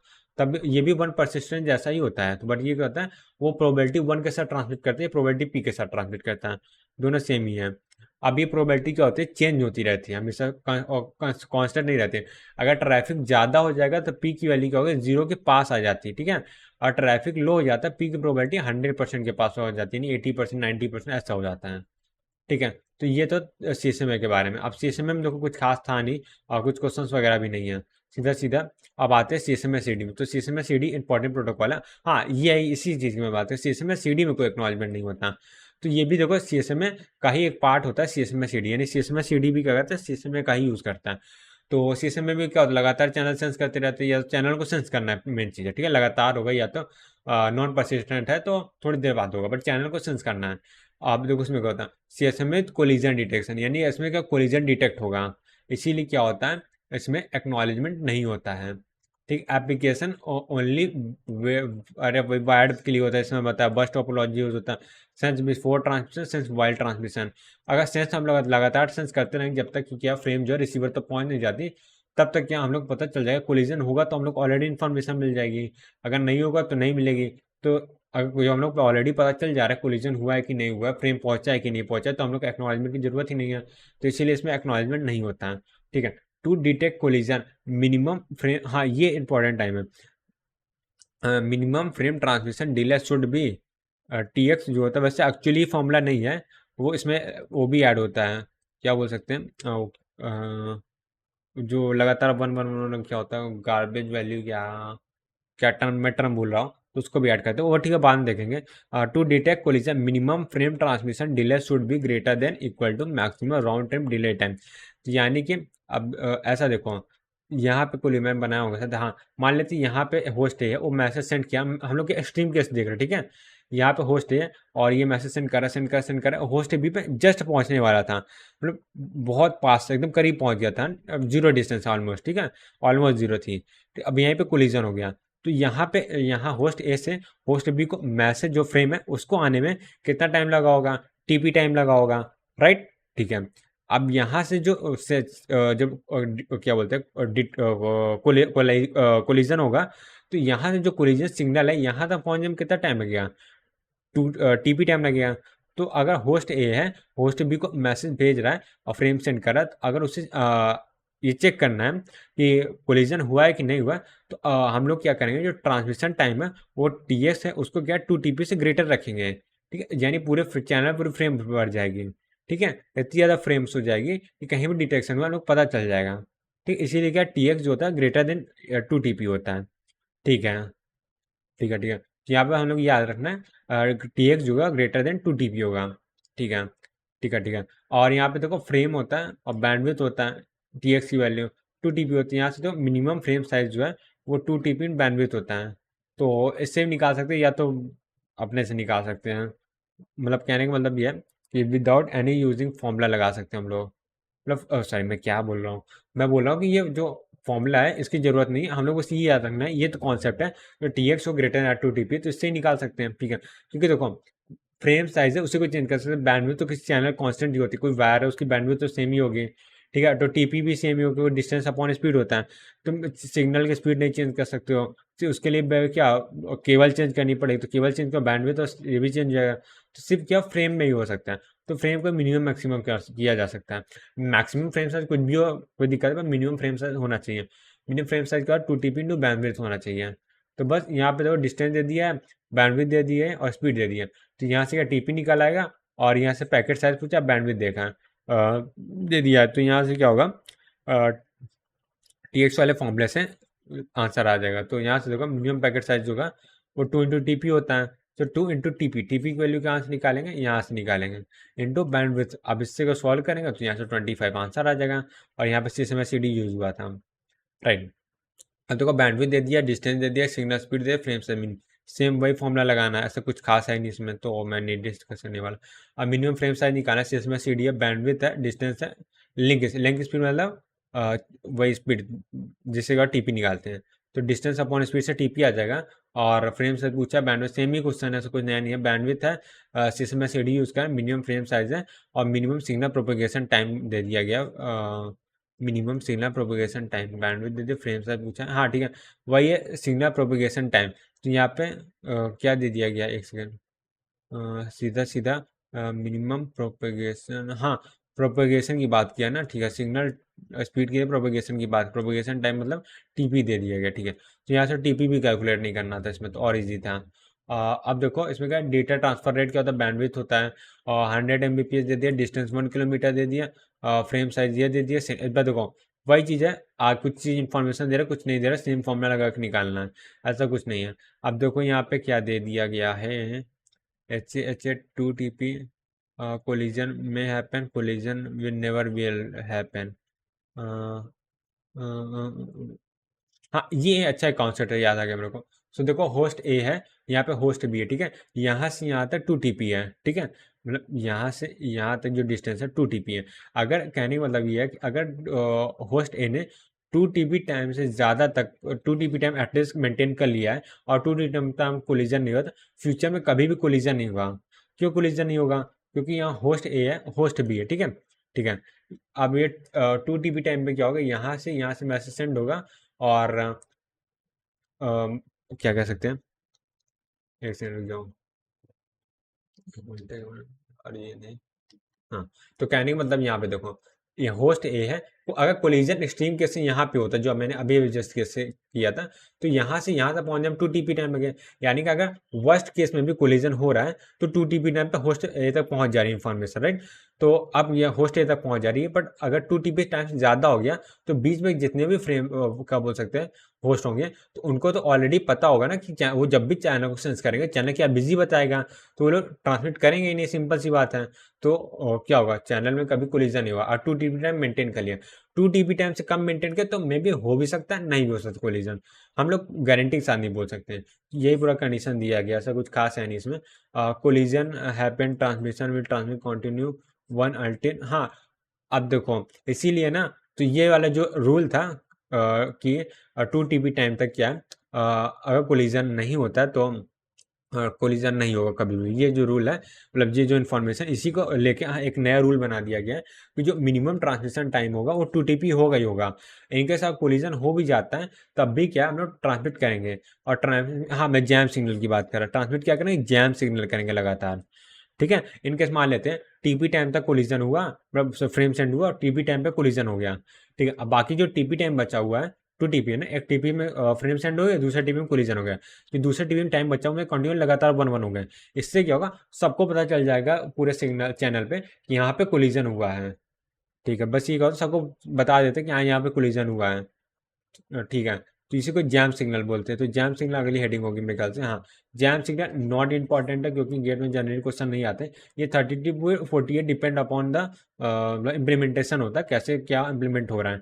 ठीक है, इसमें क्या होगा, ये देखो, जो टी एक्स होगा greater than or equal to 2 TP plus T X क्या जैम सिग्नल है। ठीक है, ठीक है। अब एक्चुअली जैम सिग्नल का ट्रांसमिशन टाइम है। ठीक है, तो यानी कि जैम सिग्नल कितनी देर ट्रांसमिट होगा वो, अब जैम सिग्नल ट्रांसमिशन टाइम कितना होगा, जितना जैम सिग्नल साइज होगा डिवाइडेड बाय बैंडविड्थ हो जाएगा। तो ये होता है हम लोग का minimum transmission size, minimum TX जो होता है यहाँ पे, मिनिमम ट्रांसमिशन टाइम होता है। यानी कि अगर इतना ट्रांसमिशन टाइम, देखो, अगर टीपी टाइम से पहले क्या होगा, पहुंच गया टीपी टाइम तक फ्रेम में, अगर सक्सेसफुली क्या हो रहे ट्रांसमिट हो गए, तो टीएक्स की वैल्यू ऑलवेज जीरो रहेगी। पर अगर टीपी टाइम से कम क्या हो, कोलिजन हो जाएगा, तो क्या होगा, टी एक्स जे की वैल्यू जीरो नहीं रहेगी। ठीक है, जैम सिग्नल कुछ ना कुछ साइज लेगा। ठीक है, तो अब देखो सीधा क्वेश्चन पे आते हैं। यहाँ पे देखो राउंड ट्रिप प्रोपगेशन डिले कितना दे दिया गया है, 4 जितना भी दिया 46.4। राउंड ट्रिप प्रोपगेशन डिले यानी 2 TP का, टीपी की वैल्यू नहीं, 2 TP की वैल्यू दिया गया, चाहे 2 TP की वैल्यू डायरेक्ट दे दिया गया। अब जैम सिग्नल पूछा गया 48 बिट का है, CSMA-CD इथरनेट दे दिया। तो इथरनेट CSMA-CD एक ही होता है, जैसे मैंने चार्ट में देखा था अभी। और बैंडविड्थ ये दे दिया गया, मिनिमम फ्रेम साइज दे दी पूछा गया। सिंपल सी बात, टीएक्स जो होगा वो क्या होगा, greater than or equal 2 TP पता है, टीएक्स ये मिल गया है, मतलब निकाल लेंगे उससे, बैंडविड्थ दिया गया है, बैंडविड्थ यहाँ पे दिया गया। तो इससे क्या टीएक्स आ जाएगा, 2 TP दिया हुआ, टीएक्स में फ्रेम मिनिमम फ्रेम साइज निकाल लेंगे और बैंडविड्थ दिया गया तो सॉल्व कर लेंगे इसको। आगे बढ़ते हैं। अब आते हैं, अच्छा, Ethernet, Ethernet 802.5 8023 Ethernet IEEE 8023 not important. अच्छा देखो, अब हम लोगों ने मोटा मोटा सब कुछ पढ़ लिया, अब थोड़ा छोटा बेसिक बेसिक चीज़ बचा हुआ वो देख लेते हैं। तो इथरनेट क्या होता है, based on word persistent CSMA-CD। ठीक है, वन परसिस्टेंट में लगातार सेंस करते, दो तरह का होता है, थिक इथरनेट, थिन इथरनेट। तो थिक नेट होता है और थिन नेट होता है। तो थिक नेट होगा और 10 बेस 5 का होगा, 10 बेस 2 का थिन नेट होता है। ठीक है, ये सब केबल्स के नाम है, इतना इंपॉर्टेंट नहीं सब चीज़ें। ये सब गेट एग्जाम्स में ऐसा चीज़ें ने बहुत रेयरली पूछता है कोई भी। इसमें कॉन्सेप्चुअल चीज़ ज़्यादा होती है, रटने वाली चीज़ें कम होती हैं। तो 10 Mbps की बैंडविड्थ बेस बैंड होता है, और ऐसा कुछ है नहीं। 50 तो कोई 10 Mbps की बैंडविड्थ होती है, और इसकी जो डिस्टेंस होती है वो 500 मीटर और या 200 मीटर के आसपास होती है। ठीक सेगमेंट, इसके बाद अगर कनेक्ट करना है तो रिपीटर वगैरह लगाते हैं, हाफ रिपीटर या फिर स्विच वगैरह लगाना पड़ता है।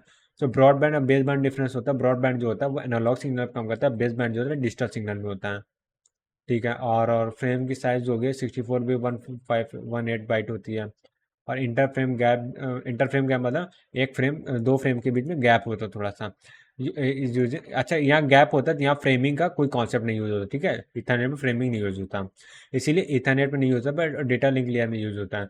इथरनेट यूजिंग जैम सिग्नल, ये तो हम लोगों ने देखा ही था। और कुछ इंपॉर्टेंट बचा हुआ है।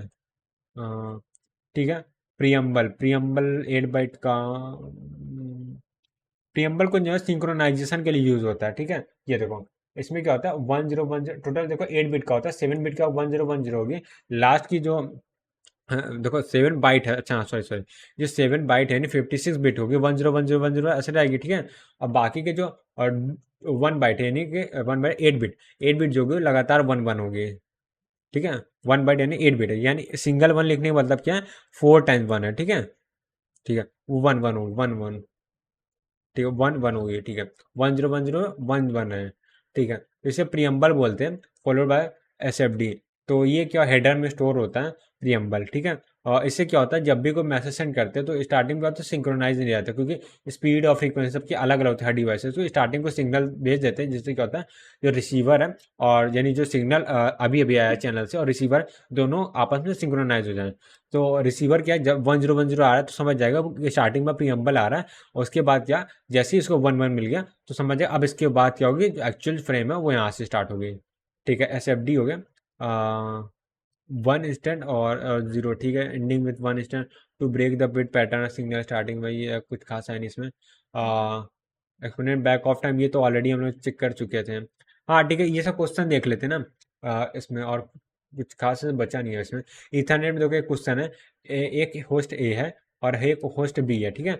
वो दोनों आपस में सेंड कर रहे हैं, probability the 8 bit back off time. तो ए ने सेंड किया, बी ने सेंड किया, दोनों कोलाइड हो गए। सो अब दोबारा अब दोनों क्या सेंड करेंगे मैसेज को।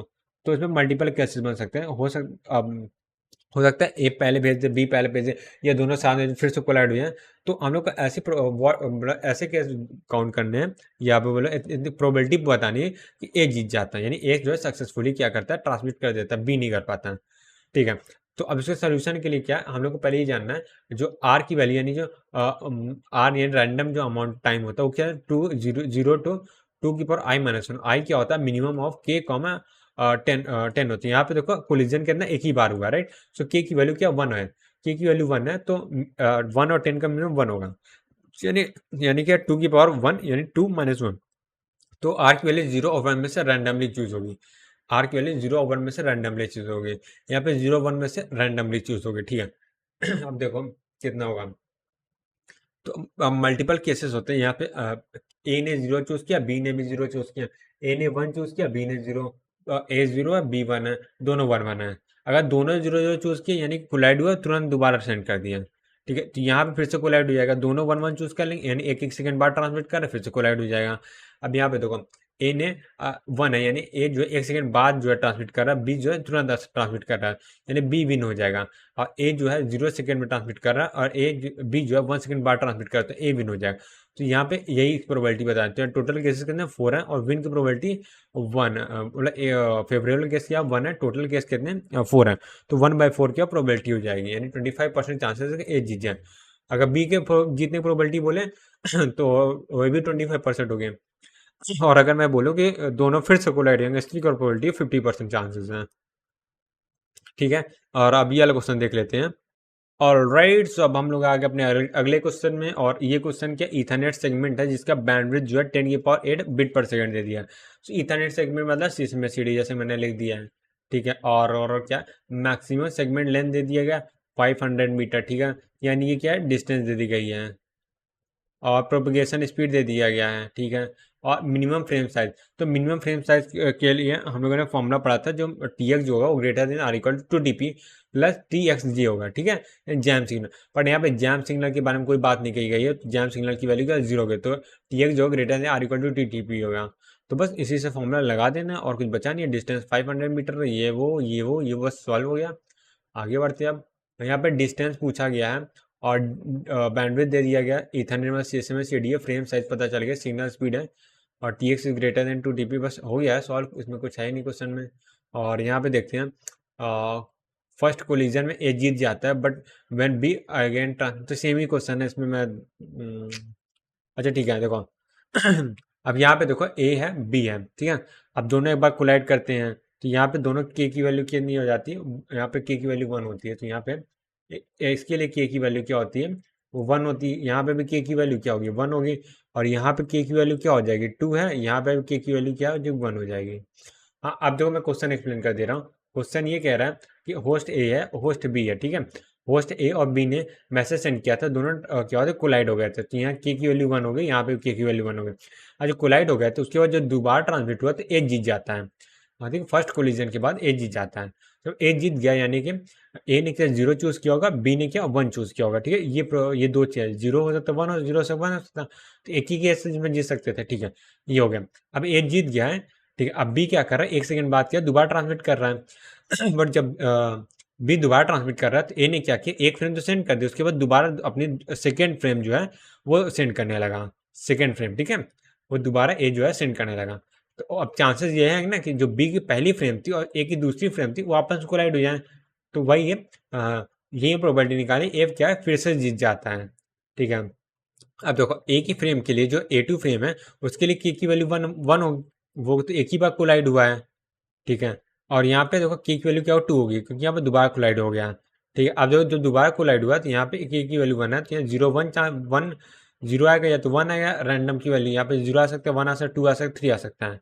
तो यहाँ के वैल्यू 2 है, तो यहाँ पे देखो अगर ए को जीतने के लिए ए को या 0 चूज करो या 1 चूज करो, अगर ये 0 चूज करता है तो या 1 2 3 में से कुछ आ सकता है, राइट। तो 0 चूज करेगा तो 1 2 और 3 में से कोई आ सकता है, और अगर 1 चूज करता है तो यानी 2 और 3 में से कोई आ सकता है, 1 चूज करें 2 और 3 में से कोई आ सकता है। यहाँ टोटल कितने 5 केसेस बनेंगे, और टोटल केसेस कितने बनेंगे 2 यहाँ पे और 4 यहाँ पे, 2 इंटू 4 इन 8 केसेस हो सकते हैं। ये ऐसे इसमें से एक को सेलेक्ट करने के लिए 2 वे हो सकते हैं, इसमें से एक को सेलेक्ट कर 4 वे, और दोनों को मल्टीप्लाई कर देंगे, दोनों में ही सिलेक्ट करना है। 8 या 5/8 क्या आंसर आ जाएगा। और देखो अभी जो ट्रू फॉल्स देखना है तो उसमें देख लेते हैं, सी में सी डी के अकॉर्डिंग कुछ स्टेटमेंट दिया गया और हम लोग को ट्रू फॉल्स बताना है। I station stop sense the channel once it started transmitting, नहीं बिल्कुल मैं इथरनेट सी में सी डी में यही तो एक एडवांटेज है, क्योंकि हम लोग लगातार सेंस करते हैं, इसीलिए हम लोग को एक्नॉलेजमेंट की जरूरत नहीं पड़ती।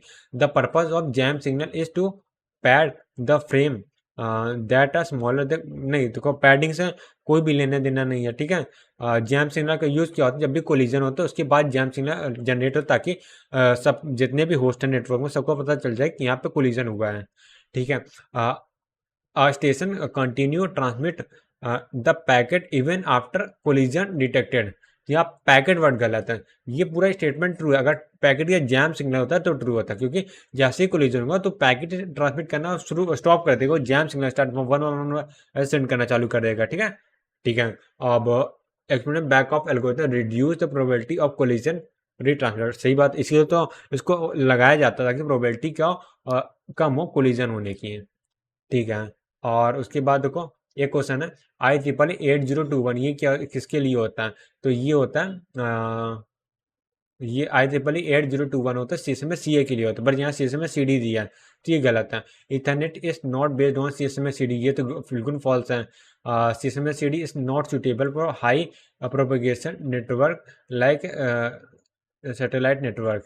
तो यहाँ पे देखो टीएक्स क्या होता है ग्रेटर देन आर, टीएक्स जो है लेस देन एक सेकेंड, 2 TP जो है एक सेकेंड यार मैं गलत बोल रहा था क्या, टीएक्स जो है लेस देन, हाँ ठीक है, टीएक्स जो है less than or equal to 2 TP होना चाहिए, ये मैं ये होता है।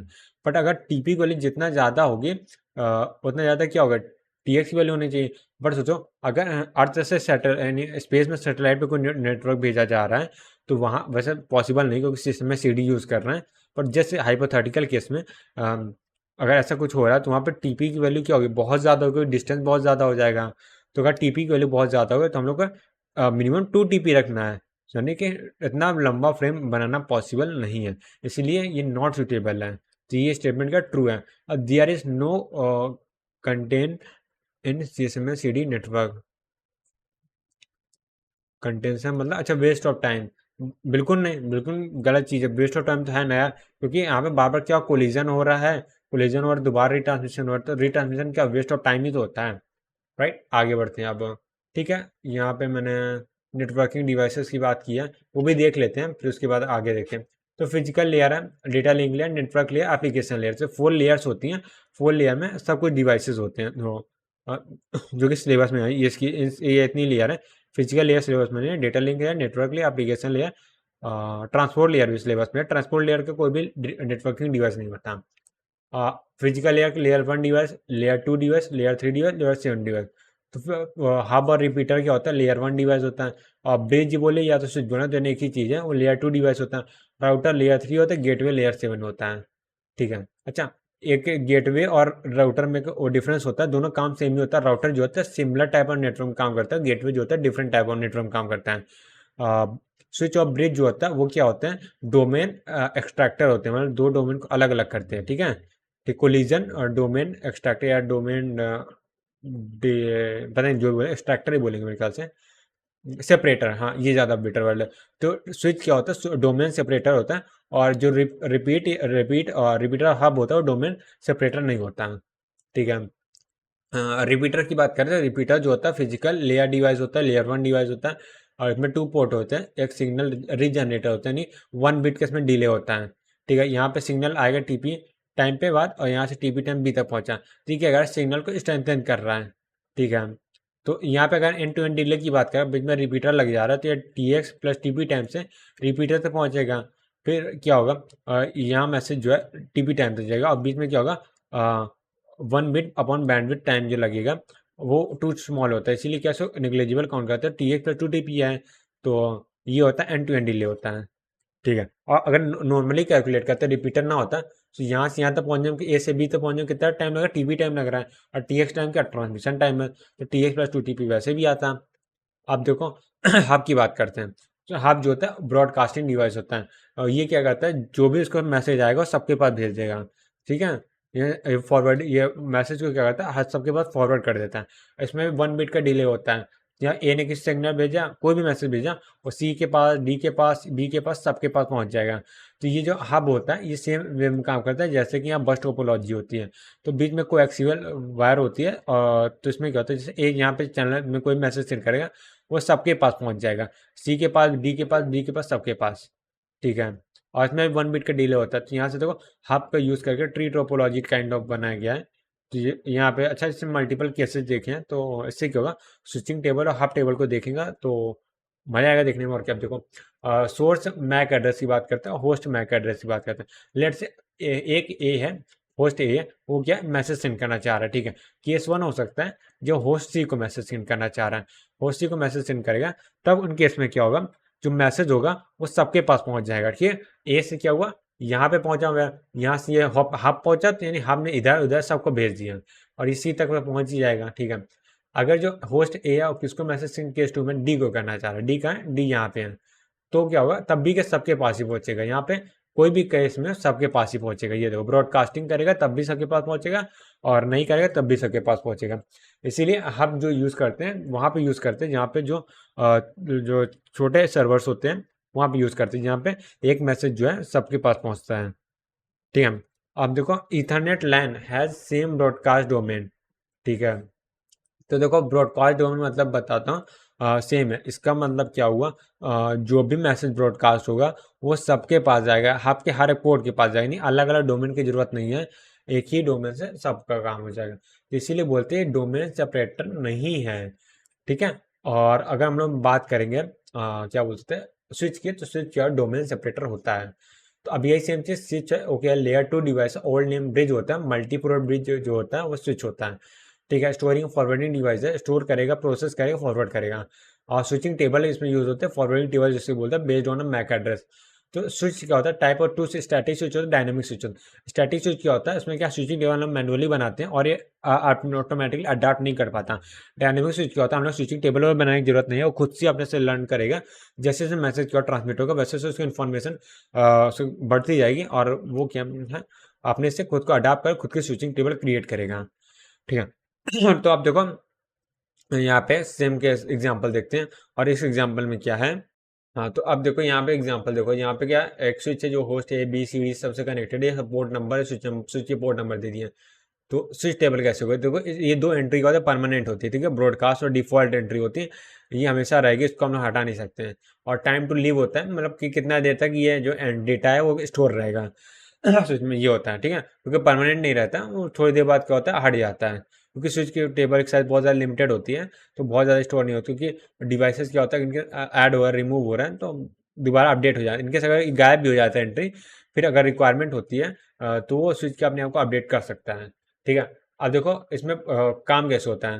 ठीक है, ये जो एंट्री है वो स्टार्टिंग में नहीं रहेंगे, वो कैसे आती है वो देखो, if sender entry not in table, यानी ए जो है मान लो मैसेज सेंड कर रहा है, वो किसको सेंड कर रहा है, डी को मान लेते सेंड कर रहा है, ठीक है, ए जो है डी को मैसेज सेंड कर रहा है। तो अगर ए मैसेज सेंड स्विच के पास बचेगा, अगर स्विच ये देखे अगर जो पैकेट सेंड कर रहा है और अगर ए सेंड कर रहा है, एक इन्फॉर्मेशन क्या मेरे टेबल में है वो देखेगा, उसे डी पहले देखेगा, पहले वो ए को ही देखेगा कौन भेज रहा है, एक इन्फॉर्मेशन नहीं है तो क्या स्टोर करेगा इन्फॉर्मेशन को, then packet will be forwarded, ठीक है। अब देखो ये रिसीवर के एंड पे देखते हैं, if the receiver entry not in table then broadcast is all to, ठीक है, मान लेते हैं अभी टेबल क्या टोटली एम्प्टी है, तो होस्ट ए ने मैसेज सेंड किया जिससे क्या हो स्विच को होस्ट ए के बारे में इन्फॉर्मेशन मिल गई, उसने स्टोर कर लिया और होस्ट डी को भेजना, तो अभी क्या डी की एंट्री नहीं, अभी क्या टोटली एम्प्टी है, केवल होस्ट ए की एंट्री मैंने सेव किया, तो डी की एंट्री नहीं है, तो क्या करेगी यहाँ पे ब्रॉडकास्ट डोमेन यूज कर सबके पास ब्रॉडकास्ट कर देगा, और जो डी होगा उसके पास मैसेज पहुंच जाएगा। ये हो गया, ये पूरा होता है स्विचिंग टेबल का, और ऐसा कुछ है नहीं इसमें। अब एग्जांपल देखो यहाँ पे सोर्स मैक एड्रेस है, होस्ट ए का मैक एड्रेस है, ठीक है। अच्छा यहाँ पे देखो इस केस में जब मैं बता देता हूँ एक बार, यहाँ होस्ट डी का मैसेज नहीं स्टोर है, जब तक होस्ट डी मैसेज नहीं सेंड करेगा तब तक क्या होगा, होस्ट डी की एंट्री जो होगी इस टेबल में स्टोर नहीं होगी, ठीक है। अब देखो स्विच टेबल की बात, स्विच टेबल एग्जांपल की बात करें, सेम चीज़ है, यहाँ पे स्विच लगा दिया, लास्ट केस में हब था, और यहाँ पे देखो ए जो है मैसेज कर रहा है, सी को मैसेज कर रहा है, ए जब सी को मैसेज कर रहा है तो मैसेज जो है सी के पास तो पहुंच जाएगा, पर यही मैसेज जो है स्विच के पास जाएगा। अब स्विच देखेगा, स्विच को होस्ट ए के बारे में जानकारी मिल जाएगी, होस्ट ए जो है पोर्ट नंबर 1 से जुड़ा हुआ है, तो यहाँ स्विच टेबल में अगर बनाऊँ बनना कि नहीं जान जरूरत भी नहीं, तो होस्ट इस केस में क्या होगा, स्विच को होस्ट ए के बारे में इंफॉर्मेशन मिल जाएगी। अब वो क्या करेगा, अभी अगर इनके डेटा में अगर स्विच, अगर यहाँ पे लिखा होगा मैंने, अगर स्विच की टेबल में अगर होस्ट सी के बारे में इंफॉर्मेशन लिखी है कि होस्ट सी जो है वो पोर्ट नंबर 1 पे ही है और होस्ट ए पोर्ट नंबर 1 पे ही है, तो क्या कहीं भी फॉरवर्ड नहीं करेगा, ठीक है, वापस भी रिवर्स फॉरवर्ड नहीं करेगा, वो जान गया सेम ही चीज़ है, वो गलती से मेरे पास मैसेज आ गया, ठीक है। अगर नहीं है तो क्या करे, ब्रॉडकास्ट कर देगा, कि दो केस है, if MAC address of not store then store कर लेगा, अगर ए का इन्फॉर्मेशन नहीं है तो स्टोर करेगा, ठीक है। अगर मैक एड्रेस सी प्रेजेंट, अगर सी का प्रेजेंट है तब क्या करेगा, इग्नोर कर देगा, ठीक है, क्योंकि यहाँ पे host port number destination port number same है, ठीक है। और एल्स क्या करेगा, ब्रॉडकास्ट कर देगा, सिंपल जो इन्फॉर्मेशन नहीं है, ठीक है। अब डी है यहाँ पे, ठीक है, यहाँ पे ए है और डी को मैसेज सेंड करना चाह रहा है, ठीक है। ए जो है मैसेज ए की इन्फॉर्मेशन नहीं तो स्टोर कर लेगा, अगर उसके बाद डी की इन्फॉर्मेशन है तो इन्फॉर्मेशन में क्या होगा, पोर्ट नंबर 3 लिखा होगा, तो पोर्ट नंबर 3 में क्या है, मैसेज फॉरवर्ड कर देगा, इनके डी की इन्फॉर्मेशन नहीं है तो ब्रॉडकास्ट कर देगा, ठीक है। अब अगला केस देखते हैं, जब ब्रॉडकास्ट करना चाहिए तो ब्रॉडकास्ट तो कर ही देगा, उसमें क्या ही करना है, ठीक है। और अब देखो स्विच की बात करते हैं, entire lane has same broadcast domain, switch में कोलिजन डोमेन सेपरेटर, ठीक है, ब्रॉडकास्ट डोमेन सेम ही होगा, सही बात, ब्रॉडकास्ट होगा तो डोमेन में होगा, और डोमेन सेपरेटर नहीं होता, यानी कोलिजन डोमेन सेपरेटर नहीं होता, करेक्टली वो है, ठीक है। नहीं ये होता है, सॉरी ये तो होता है, हाँ, क्योंकि यहाँ पे अगर कोलिजन होगा, यहाँ पे ठीक है, यहाँ पे कोलिजन होगा तो यहाँ पे क्या होगा, जैम सिग्नल जनरेट होगा, 1 1 1 1 ऐसे जनरेट होगा, ठीक है। अब जैसे जैम सिग्नल मिल गया, स्विच को पता चल गया कि यहाँ पे क्या हुआ, कोलिजन हुआ है, तो यहाँ पे डोमेन को सेपरेट कर, इसकी इन्फॉर्मेशन आगे फॉरवर्ड नहीं करेगा, ठीक है, सिंपल सी बात है, वो इग्नोर कर देगा उसको, ट्रू फॉल्स देगा। ब्रिज लेयर टू डिवाइस, ठीक है, ब्रिज रिड्यूस कोलिजन, दो ब्रिज और स्विच एक ही चीज़ है, ब्रिज रिड्यूस कोलिजन डोमेन, ठीक है, use to connect to a more LAN, हाँ ठीक है, स्विच का यूज भी होता है to a more LAN connect करने का। Reduce broadcasting domain, broadcasting domain तो क्या होता है, रिड्यूस नहीं होता, वो क्या होता है, सेम होता है, ठीक है, पूरा होल नेटवर्क का सेम होता है।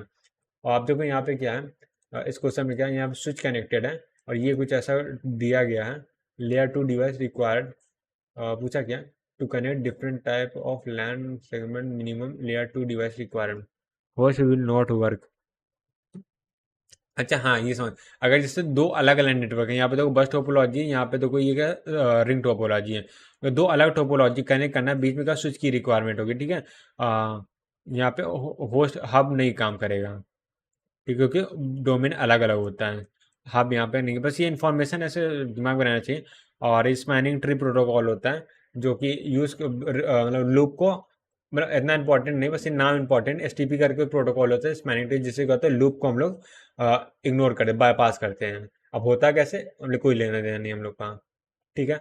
अब देखो यहाँ पे क्या, ये इस चैप्टर का लास्ट क्वेश्चन होगा, LAN connected by the bridge, packet send to the one LAN to another more than one packet exist, packet may be routed through multiple bridge, why is spanning tree algorithm use, तो spanning tree algorithm की use होती है avoid loop, simple सी बात, standing tree का मतलब ये avoid loop को अवॉइड करने के लिए, राइट, ठीक है। तो बस यहाँ से मेरे ख्याल चैप्टर एंड होता है। अब देखो आईपीवी हेडर है जिसको हम लोग कंप्लीट नहीं किया, जब कंप्लीट हो जाएगा पूरा चैप्टर तो इसको भी रिवीजन करेंगे। तो बस यार आज के लिए इतना ही। अब देखो हम लोग का डीपीपी बचा हुआ है, तो एक बार मैं डीपीपी देख लेता हूँ, बहुत ज़्यादा क्वेश्चन नहीं होंगे, तो मेरे पास अभी है 15-20 मिनट है, तो देखो सॉल्व हो जाता है, सॉल्व कर लेते हैं। ऑलराइट, तो मैं सोच रहा हूँ कर ही लेते हैं, थोड़ा टाइम एक्स्ट्रा भी लग जाए, कोई दिक्कत नहीं है। तो यहाँ पे हम लोग आज कौन सी डीपीपी करने वाले हैं, ये एक है मैक सब लेयर है, या मैक एड्रेस बोलूँगा, MAC sub layer, sub layer होता है डेटा लिंक लेयर का, उसमें उसकी डीपीपी हम लोग सॉल्व करने वाले डीपीपी 1 है, ठीक है। तो अब आते हैं, पहला क्वेश्चन देख लेते हैं इसका क्या दिया गया है। सो इसको मैं क्या करता हूँ, रेड से कलर कर लेता हूँ, यहाँ पे मैंने पेस्ट कर दिया, ठीक है। मैच द फॉलोइंग, तो मैच द फॉलोइंग क्या, अब अच्छा ये तो हम लोगों ने अभी किया हुआ है। तो देखो यहाँ पे देखें 3 है, 3 किसके साथ होता है, सी में सी डी, सी में सी है। 3 जो होता है ईथरनेट के लिए होता है ना, 802.3 ईथरनेट का, ईथर में सी में सी डी होता है। तो पहला वाला क्या होगा, आर के साथ होगा, ठीक है। और 802.5, 804 और 5 जो होता है वो टोकन के लिए होता है। तो लास्ट वाला क्या होगा, इसमें सी ए के लिए होगा, यानी फर्स्ट का आर है, फर्स्ट का आर, यानी ये गलत हो गया, ये अलग हो गया। सेकंड का क्यू है, सेकंड का ये क्यू वाला, सेकंड का क्यू है, तो ये गलत हो गया, तो ये जो बचा। और थर्ड का पी है, थर्ड का पी है, उसको मैं हटा देता हूँ। तो ये आंसर में लिख दिया, सिर्फ बी है, ठीक है, बी बी बी। ऑलराइट, तो आगे बढ़ते हैं, इजी क्वेश्चन था आज। तो अब आते हैं क्वेश्चन नंबर 2 में। सो क्वेश्चन नंबर 2 को मैं यहाँ पे पेस्ट कर दे रहा हूँ। और क्वेश्चन नंबर 2 में क्या कहा जाए, कंसीडर नेटवर्क यूजिंग प्योर अलावा, तो प्योर अलावा क्वेश्चन है, और मैक प्रोटोकॉल का यूज कर रहे हैं। We are each frame, frame length दे दिएगा, चैनल ट्रांसमिशन बैंडविड्थ दे दिएगा, calculate the vulnerable time. So इसका वीटी का फॉर्मूला क्या होता है यहाँ पे, इधर सॉल्व कर लेता हूँ। वी टी इक्वल टू क्या होता है, 2 × TX होता है प्योर अलोवा केस में। सो 2 × TX की वैल्यू क्या हो जाएगा, फ्रेम लेंथ के 1000 है, और यानी 10 की पावर कितना हो जाएगा, 4 हो जाएगा क्या, 1 2 3 4, हाँ 10 की पावर 4 हो जाएगा, divided by 2 MB, two MBPS होता है, राइट। सो MB की वैल्यू क्या होती है, मेगा की वैल्यू 10 की पावर 6 होती है, और पर सेकंड ऊपर चला जाएगा तो ठीक है, सेकंड में आ जाएगा। तो यहाँ से सेकंड में आएगा, या मिली सेकंड की बात करेंगे तो 10 की पावर 6 है, या 3 कर देंगे, या मिली सेकंड में आएगा, 2 से 2 क्रॉस हो जाएगा, 3 से आ जाएगा, तो 10 मिली सेकंड इसका आंसर आ जाएगा, राइट। तो इसको मैं यहाँ पे इक्वल टू 10 मिली सेकंड कर देता हूँ ऐसे, अरे यार इक्वल टू 10 मिली सेकंड, तो यहाँ पे इसका आंसर क्या आ जाएगा, 10 आ जाएगा, राइट। बस इजी क्वेश्चन था। आगे बढ़ते हैं अब question number 3। So question number 3 में क्या दिया गया पढ़ लेते हैं। कंसीडर द नेटवर्क यूजिंग, फिर से प्योर अलावा दे दिया है, ट्रांसमिशन डिले, फिर ट्रांसमिशन डिले मतलब TX की वैल्यू क्या, 2 मिली सेकेंड है, ठीक है। तो यहाँ पे TX की वैल्यू 2 मिली सेकेंड आ गई। The aggregate number of transmission across the whole node, यहाँ पे ये क्या है, ये पर सेकेंड, इसको मैं पर TX टाइम में करूँगा, जी की वैल्यू आ जाएगा। कैलकुलेट द मीन एक्स, ये क्या है, एग्रीगेट नंबर ऑफ, एग्रीगेट मतलब एवरेज, ठीक है, number of transmission across the node, ठीक है। Calculate the mean number of frame transmitted पर सेकेंड पर फ्रेम टाइम, अच्छा अच्छा, वही है, सीधा जी की वैल्यू पूछा गया, यही तो जी होता है, मीन जी की वैल्यू पूछा गया, तो जी की वैल्यू कैसे निकालेंगे, अगर एक सेकेंड में, एक सेकेंड में अगर मैं बात करता हूँ कितने फ्रेम हो रहा है, 6000 हो रहा है, 6000 फ्रेम्स हो रहे हैं। तो अब मेरे को 2 मिली सेकेंड निकालना है, तो 1 मिली सेकेंड ना, तो मिली सेकेंड यानी मिली सेकेंड, तो यहाँ पे 10 की पावर -3 से मल्टीप्लाई, -3 से यहाँ तो 6 फ्रेम आ जाएगा, राइट। तो 6 फ्रेम्स हो गए हैं, तो यहाँ पे 2 मिली सेकेंड है, तो यहाँ पे कितने हो जाएंगे, 12 फ्रेम्स हो जाएंगे, राइट। यही 12 क्या का आंसर आ जाएगा, ये 12 क्या है आंसर आ गया, क्योंकि TX की वैल्यू क्या, 2 मिली सेकेंड, 2 मिली सेकेंड इसलिए निकाला दिया, 2 मिली सेकेंड, ठीक है, इजी पीजी। आगे बढ़ते हैं अब आते हैं क्वेश्चन नंबर कौन सा हो गया, 4 था ना, थर्ड तक हो गया, 4 बचा हुआ है, ठीक है। और ये आधा ही क्वेश्चन है, मैं वो पूरा लेके आता हूँ। सो अब आ गया पूरा क्वेश्चन, और मैं यहाँ पे पेस्ट कर देता हूँ, ये पेस्ट क्या हो गया, हाँ आ गया। तो अब देखो इसको पढ़ते क्या कह रहा है, कंसीडर ने प्योर अलोवा फिर से प्रोटोकॉल है, और medium access protocol where each frame length क्या 1000 बिट की है, ये फ्रेम लेंथ दे दी गई, ठीक है। चैनल ट्रांसमिशन रेट क्या है, मैंने बैंडविड्थ दे दी MBP, यानी TX की वैल्यू आ गया। The average number transmission across the node is 2000 frame पर सेकेंड है, ठीक है। The average number of frame successful, S की वैल्यू पूछा गया है, तो यहाँ पे एस की वैल्यू पूछा गया है। अगर एस निकल गया तो हम लोग का आंसर आ जाएगा। तो हम यहाँ पे प्रोबेबिलिटी की बात नहीं किया है, तो हम लोग पी की वैल्यू नहीं निकालेंगे, राइट। सो हम लोग फॉर्मूला कौन से लगाएंगे, S equal to G into pure Aloha की बात की, ई की पावर -2g हो जाएगा। अरे हाँ, ये फॉर्मूला लगाएंगे, तो यहाँ पहले जी की वैल्यू निकालनी पड़ेगी, तो उसके लिए टी एक्स निकालना पड़ेगा। तो यहाँ पे मैं टी एक्स निकाल लूँगा, टी एक्स की वैल्यू कितनी आ जाएगी, फ्रेम साइज के अंदर 10⁻³ है, और 1 Mbps 4 Mbps ना, तो 4 और Mbps मतलब कितना हो जाएगा, Mbps, हाँ Mbps यानी कि मेगा इक्वल 10⁻6 होती है ना, तो 10⁻³ यहाँ पे कर देते हैं, और ये आ जाएगा, या 6 ही रहने देते हैं इसको, नहीं 10⁻³ और यहाँ से मिली सेकेंड आ गया, ये मिली सेकेंड निकालेंगे, तो यहाँ से 1/4 मिली सेकेंड आ गया, ठीक है, ठीक है। या इसको सेकेंड में कन्वर्ट कर ले तो मिली की वैल्यू 10⁻³ हो जाएगी, राइट। तो 10⁻³ 10⁻, नहीं और छोटा हो जाएगा, 1/4 ही ठीक है, ठीक है। अब यहाँ से क्या होगा, अगर मैं बात करता हूँ इस क्वेश्चन के अकॉर्डिंग हम लोग क्या इन्फॉर्मेशन दी गई है, तो एक सेकेंड में यहाँ पे मैं सॉल्व कर लेता हूँ साइड में। अगर एक सेकेंड में कितना हो रहा है, 2000 फ्रेम हो रहे हैं, 2000 फ्रेम हो रहे हैं, ठीक है। तो मैं अगर बात करूँ 1 मिली सेकेंड की बात करूँ, मिली सेकेंड की, तो यहाँ पे 2 फ्रेम हो जाएंगे, तो 1/4 की मिली सेकेंड 1/4 हो जाएंगे, तो यानी 1/2 फ्रेम हो जाएगा, ठीक है। हाफ फ्रेम यानी कि एक टी एक्स टाइम में क्या हो रहा है, सिर्फ हाफ फ्रेम ही है वो ट्रांसमिट हो रहे हैं, ठीक है। अच्छा, ये हाफ फ्रेम आया तो लोगों को लग नहीं रहा कि आधी फ्रेम कैसे ट्रांसमिट हो रही है, नहीं, फ्रेम पूरी ट्रांसमिट हो रही है, पर उस पर्टिकुलर टाइम तक आधी फ्रेम ट्रांसमिट हो रही है। तो ये क्या आ गया, ये होगा जी की वैल्यू आ गया, हम लोग एस की वैल्यू पूछा था, तो यहाँ से देखो आ जाएगा एस इक्वल टू जी की वैल्यू कितनी 1/2 आ जाएगी, इंटू ई की वैल्यू -2/2 आ जाएगी, तो यहाँ से कितना आ जाएगा 1/2 ई आएगा। ई की वैल्यू अगर 1.73 समथिंग रखेंगे तो क्या आंसर आएगा, कैलकुलेटर यूज़ करना पड़ेगा और क्या, तो ये आ जाएगा 0 पॉइंट, ये आ गया, इसको मैं सॉल्व कर लिख लेता हूँ, इधर लिख लेता हूँ, एस की वैल्यू क्या आ गई 0 पॉइंट कितना आ गया चेक कर लेता हूँ, 0.1839, ठीक है। ये क्या आ गया, अच्छा ये एस की वैल्यू एक्चुअली नहीं पूछा है, ठीक है।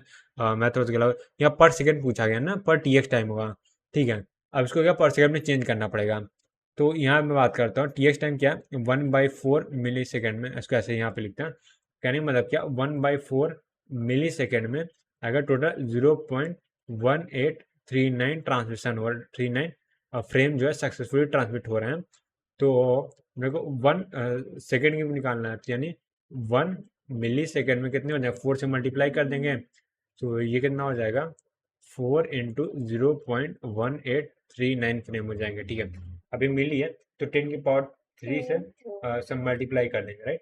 तो यहाँ पे आ जाएगा 1 सेकेंड में कितने हो जाएंगे, 10⁻³ से मल्टीप्लाई करेंगे, तो यहाँ 4 इंटू 183 यानी 123.9, ये आंसर आ जाएगा, राइट। इसको मल्टीप्लाई करके मैं आंसर बता देता हूँ क्या आ जाएगा, वैसे कैलकुलेटर क्या जरूरत है, ऐसे ही कर सकते हैं ना, 9 to 4 6 आ जाएगा, यहाँ पे 3 बचेगा, 15 एक और ये क्या 3 और यहाँ से 7 आ जाएगा, यहाँ पे इतना आ जाएगा, तो राउंड ऑफ नियरेस्ट इंटीजर यानी कि ये आएगा हम लोग का आंसर 7 3 और ये 6, ठीक है। सॉरी, आंसर आ गया, ठीक है। अब बस हो गया और क्या, वेट वेट वेट, थोड़ा सा मैंने यहाँ पे गलती कर दी है, मैंने तो कॉन्सेप्ट में चितियापा कर दिया, इसको हटा देता हूँ, इसको मैं इरेज करता हूँ, ये हम लोग करना ही नहीं था, वो जो गलती हो जाती है ना दिमाग आधा बंद हो जाता है उसके बाद से, बट ठीक है, इसको हटा देते हैं यहाँ से, हाँ ठीक है। अब यहाँ पे एस की वैल्यू है, एस क्या होता है, थ्रूपुट होता है, राइट, थ्रूपुट, ठीक है। तो कहने का मतलब ये है कि हम लोग को जो इन्फॉर्मेशन दिया है वो क्या है, ये है कि 2000 वाला, ये हम देखो कहने का मतलब क्या है, एक सेकेंड में अगर मैं बात करूँ 2000 फ्रेम ट्रांसमिट हो रहा है, राइट, 2000 फ्रेम ट्रांसमिट हो रहा है, और हर एक फ्रेम का थ्रूपुट कितना है 0.2000 है, तो इसको मल्टीप्लाई कर देंगे एस से, तो यही तो हम लोग का आंसर आ जाएगा, राइट, इतने फ्रेम होगा वही तो आंसर है, मैं फालतू एस को कन्वर्ट कर रहा था, एस तो थ्रूपुट है ना, थ्रूपुट तो थ्रूपुट एस क्या है, थ्रूपुट है, नहीं हर एक फ्रेम का सक्सेस पर रेट कितना है, ये कहने का मतलब है। ठीक है, यहाँ पर एस क्या होता है, सक्सेसफुली क्या होता है ट्रांसमिटेड के थ्रूपुट ही होता है, कहने का मतलब यही है।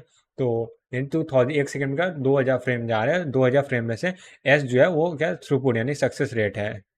ठीक है, यानी अब इसकी वैल्यू यहाँ पे रख देंगे तो यहाँ पे कितना आ जाएगा 2000 इंटू 0.1839, यहाँ पे 2000 से 2 से मल्टीप्लाई कर देंगे। सो ये कितना आएगा, यहाँ पे 8 आ जाएगा, यहाँ पे फिर 1 बचेगा, 6 और 1 एक 7 हो जाएगा, 8 और इंटू 2 16, और ये हो जाएगा एक सेकेंड कुछ गड़बड़ हुआ क्या, 2 और ये 3, हाँ ये 3 है, और यहाँ से पॉइंट यहाँ पे आ जाएगा। ठीक है, तो नियरेस्ट करना है 8 है, तो यहाँ पे का 368 हो जाएगा। ठीक है, तो ये आंसर आएगा, तो मेरी गलती थी, मैंने थोड़ा सा ध्यान नहीं दिया था। ठीक है, ये ऑलमोस्ट हो जाएगा 368 के हैं। ठीक है, अब बढ़ते हैं आगे। ओके, सो अब आते हैं अगले क्वेश्चन। क्वेश्चन नंबर कौन सा था, 4 हो गया था ना, 5 बचा हुआ है। ठीक है, क्वेश्चन नंबर 5 क्या कह रहा है वो देखते हैं। सो यहाँ पे मैं रेड पेन ले लेता हूँ और लिखता हूँ यहाँ पे कंसीडर नेटवर्क यूजिंग स्लॉटेड अलोवा। तो प्योर अलोवा के सारे क्वेश्चन हो चुके हैं, स्लॉटेड अलोवा क्वेश्चन बचे हैं। अब मीडियम एक्सेस प्रोटोकॉल यूज हुआ है, फ्रेम लेंथ क्या है इतनी देरी का, channel transmission rate 1 Mbps, calculate BT. तो बीटी क्या होता है, टीएक्स निकालना है, तो यहाँ पे कितना हो जाएगा, मैं डायरेक्टली अगर कैलकुलेट करने के तो 4000 है, और यहाँ पे 1 MB की 10 की पावर 6 होती है, और मिली सेकंड निकालना है, 10 की पावर 3 होगी, तो 4 आ जाएगा डायरेक्टली आंसर। तो ये T X equal to V T equal to T X लिखता हूँ, V T equal to T X equal to 4 आ गया मिली सेकेंड में। ठीक है, ठीक है, तो बस ये हम लोग के आंसर आ जाएगा, यहाँ 4 में अच्छे से लिख देता हूँ। ठीक है, अब आगे बढ़ते हैं। ऑलराइट, सो क्वेश्चन नंबर 5 हो चुका है, और ये क्वेश्चन नंबर 6 यहाँ पे आ गया है। क्वेश्चन नंबर 6 क्या, consider an network using slotted Aloha. Slotted Aloha दे दिया, मीडियम ऐसे प्रोटोकॉल है वेयर ईच फ्रेम लेंथ इतनी दे दिया 2000 बीटा, बैंडविड्थ ये दे दी गया, एवरेज नंबर ऑफ ट्रांसमिशन कितनी और 1000 फ्रेम पर सेकंड हो रहा है, average number of frame successful transmission पर सेकंड। ठीक है, तो ये वाला लास्ट वाला क्वेश्चन जैसा ही वैसे ही देखो ना। ठीक है, सेम ही क्वेश्चन यहाँ पे, तो बस चेंज क्या होगा, यहाँ पे जो ई की वैल्यू है -2 जी का सिर्फ जी लगेगा। ठीक है, तो सबसे पहले क्या है, टी एक्स निकाल लेते हैं यहाँ पे। सो मैं क्वेश्चन नंबर 6 का सोल्यूशन यहाँ पे करने वाला हूँ। सबसे पहले क्या, टी एक्स निकाल लेते हैं। तो टी एक्स की वैल्यू कितनी हो जाएगी, 2 Mbps है, यहाँ पे 4 Mbps। अरे सेम ही क्वेश्चन तो है, सेम ही क्वेश्चन है। तो टी एक्स की वैल्यू कितनी आ जाएगी, हर बार की तरह 1 बाई लास्ट बार की जैसे 1/2 ही आएगी ना। यहाँ पे कितनी आती है, 1/4 आई थी, अच्छा 1/4 आई थी। हाँ हाँ हाँ हाँ हाँ, टी एक्स वैल्यू मैंने निकाली कहाँ थी, अच्छा यहाँ पे 1/4 मिली सेकंड। ठीक है, अभी निकाल ले, छोटा छोटे छोटे देखते हैं। तो टी एक्स वैल्यू मैं दोबारा निकालता हूँ। यहाँ पे तो कितना, फ्रेम लेंथ के 2000 है, 2000 divided by 4 into 1000 into millisecond में आ जाएगा। ठीक है, मिली सेकंड, क्योंकि मैंने मेगा को मिली में कन्वर्ट कर दिया, जैसे 0 से 0 कर दिया, यहाँ से 1/2 आएगा इसका। अच्छा 1/4 लास्ट में 1/4 क्यों आता है, अच्छा यहाँ पे 1000, यहाँ पे 2000। ठीक है, वैल्यू चेंज है, ठीक है मैं गलत कर देता अभी, ये आ गया मिली सेकेंड में। तो टी एक्स वैल्यू आ गए, और इन्फॉर्मेशन क्या दी है हम लोग को, 1 सेकेंड में कितने ट्रांसमिशन हो रहे हैं, 1000 हो रहे हैं। ठीक है, तो यानी कि 1/2 मिली सेकेंड में कितने हो जाएंगे, 1/2 ही होंगे, 1/2 फ्रेम्स होंगे। तो ये हम लोग का जी की वैल्यू आ गई। तो हम लोग ने पढ़ा F S equal to G into e की पावर -जी हो जाएगा, तो यहाँ से 1/2 अंडर रूट जी आ जाएगा, अंडर रूट ई सॉरी। ठीक है, ये आ गया। अब इसकी वैल्यू निकालना है, फिर से हम लोग कैलकुलेटर ही यूज़ करना पड़ेगा, और इसका आ जाएगा ये आ रहा है नेक्स्ट यहाँ पे 0.3032 आ जाएगा। ठीक है, ये आ जाएगा हम लोग का आंसर। आंसर नहीं आएगा, मतलब अभी क्या पर सेकंड पूछा गया, राइट। ठीक है, अब देखो इसको कैसे निकालना है। ठीक है, अब ये तो एस की वैल्यू आ गई, और यहाँ पूछा गया average number of successful transmit पर सेकंड, यानी कहने का मतलब क्या, कलर चेंज करते हैं यहाँ पे। अगर एक सेकंड हाँ, अगर एक सेकंड में कितने फ्रेम ट्रांसमिट हो रहे हैं, 1000 हो रहे हैं, राइट, 1000 फ्रेम्स हो रहे हैं। ठीक है, तो अगर मैं सक्सेसफुली की बात करूँगा तो ये आ जाएगा 0.3003, ये क्या इतने फ्रेम जो है वो सक्सेसफुली ट्रांसमिट हो रहे हैं, सक्सेसफुली ट्रांसमिट हो रहे हैं, ट्रांसमिट। तो इसका आंसर कितना आ जाएगा, इसका आंसर हम लोग का आ जाएगा 30 है ना, 123 यानी 303.2 आंसर। और उसको क्या राउंड ऑफ इंटीजर में कन्वर्ट करना है, तो 0.2 है तो यहाँ 3 बचेगा, तो यहाँ पे आ जाएगा 303। बस आगे बढ़ते हैं अब कौन सा 6 और ये हो गया 7 नंबर। Let's go. अब इस क्वेश्चन में क्या कर रहा है, consider the slotted LAN with 4 number of host. ठीक है, एक स्लॉटेड लैन है, 4 नंबर ऑफ होस्ट है। ठीक है, each host have data transmitter probability 0.2। ठीक है, एवरी स्लॉट। ठीक है, तो what the probability after 3 decimal place that particular frame transmitted without any collision. ठीक है, पर्टिकुलर फ्रेम, यहाँ पर्टिकुलर होस्ट दे दिया, सॉरी। ठीक है, यहाँ पे मेन वर्ड क्या, पर्टिकुलर होस्ट, यानी होस्ट को सेलेक्ट नहीं करना है। तो देखो, अगर मैं मान लेता हूँ वो होस्ट 4 में से पहला नंबर का होस्ट है वो सक्सेसफुल ट्रांसमिट करेगा, राइट। तो उसके लिए क्या हो जाएगा, उसकी प्रोबेबिलिटी सेंड करने के 0.2 होनी चाहिए। बाकी के जो 3 होस्ट हैं तो उसकी प्रोबेबिलिटी कितनी होनी चाहिए, 0.8 होनी चाहिए, 0.8 की होल पावर 3। आप इसको सॉल्व करेंगे तो हम लोग का आंसर आ जाएगा, राइट। ठीक है, अब इसको सॉल्व कर लेते हैं।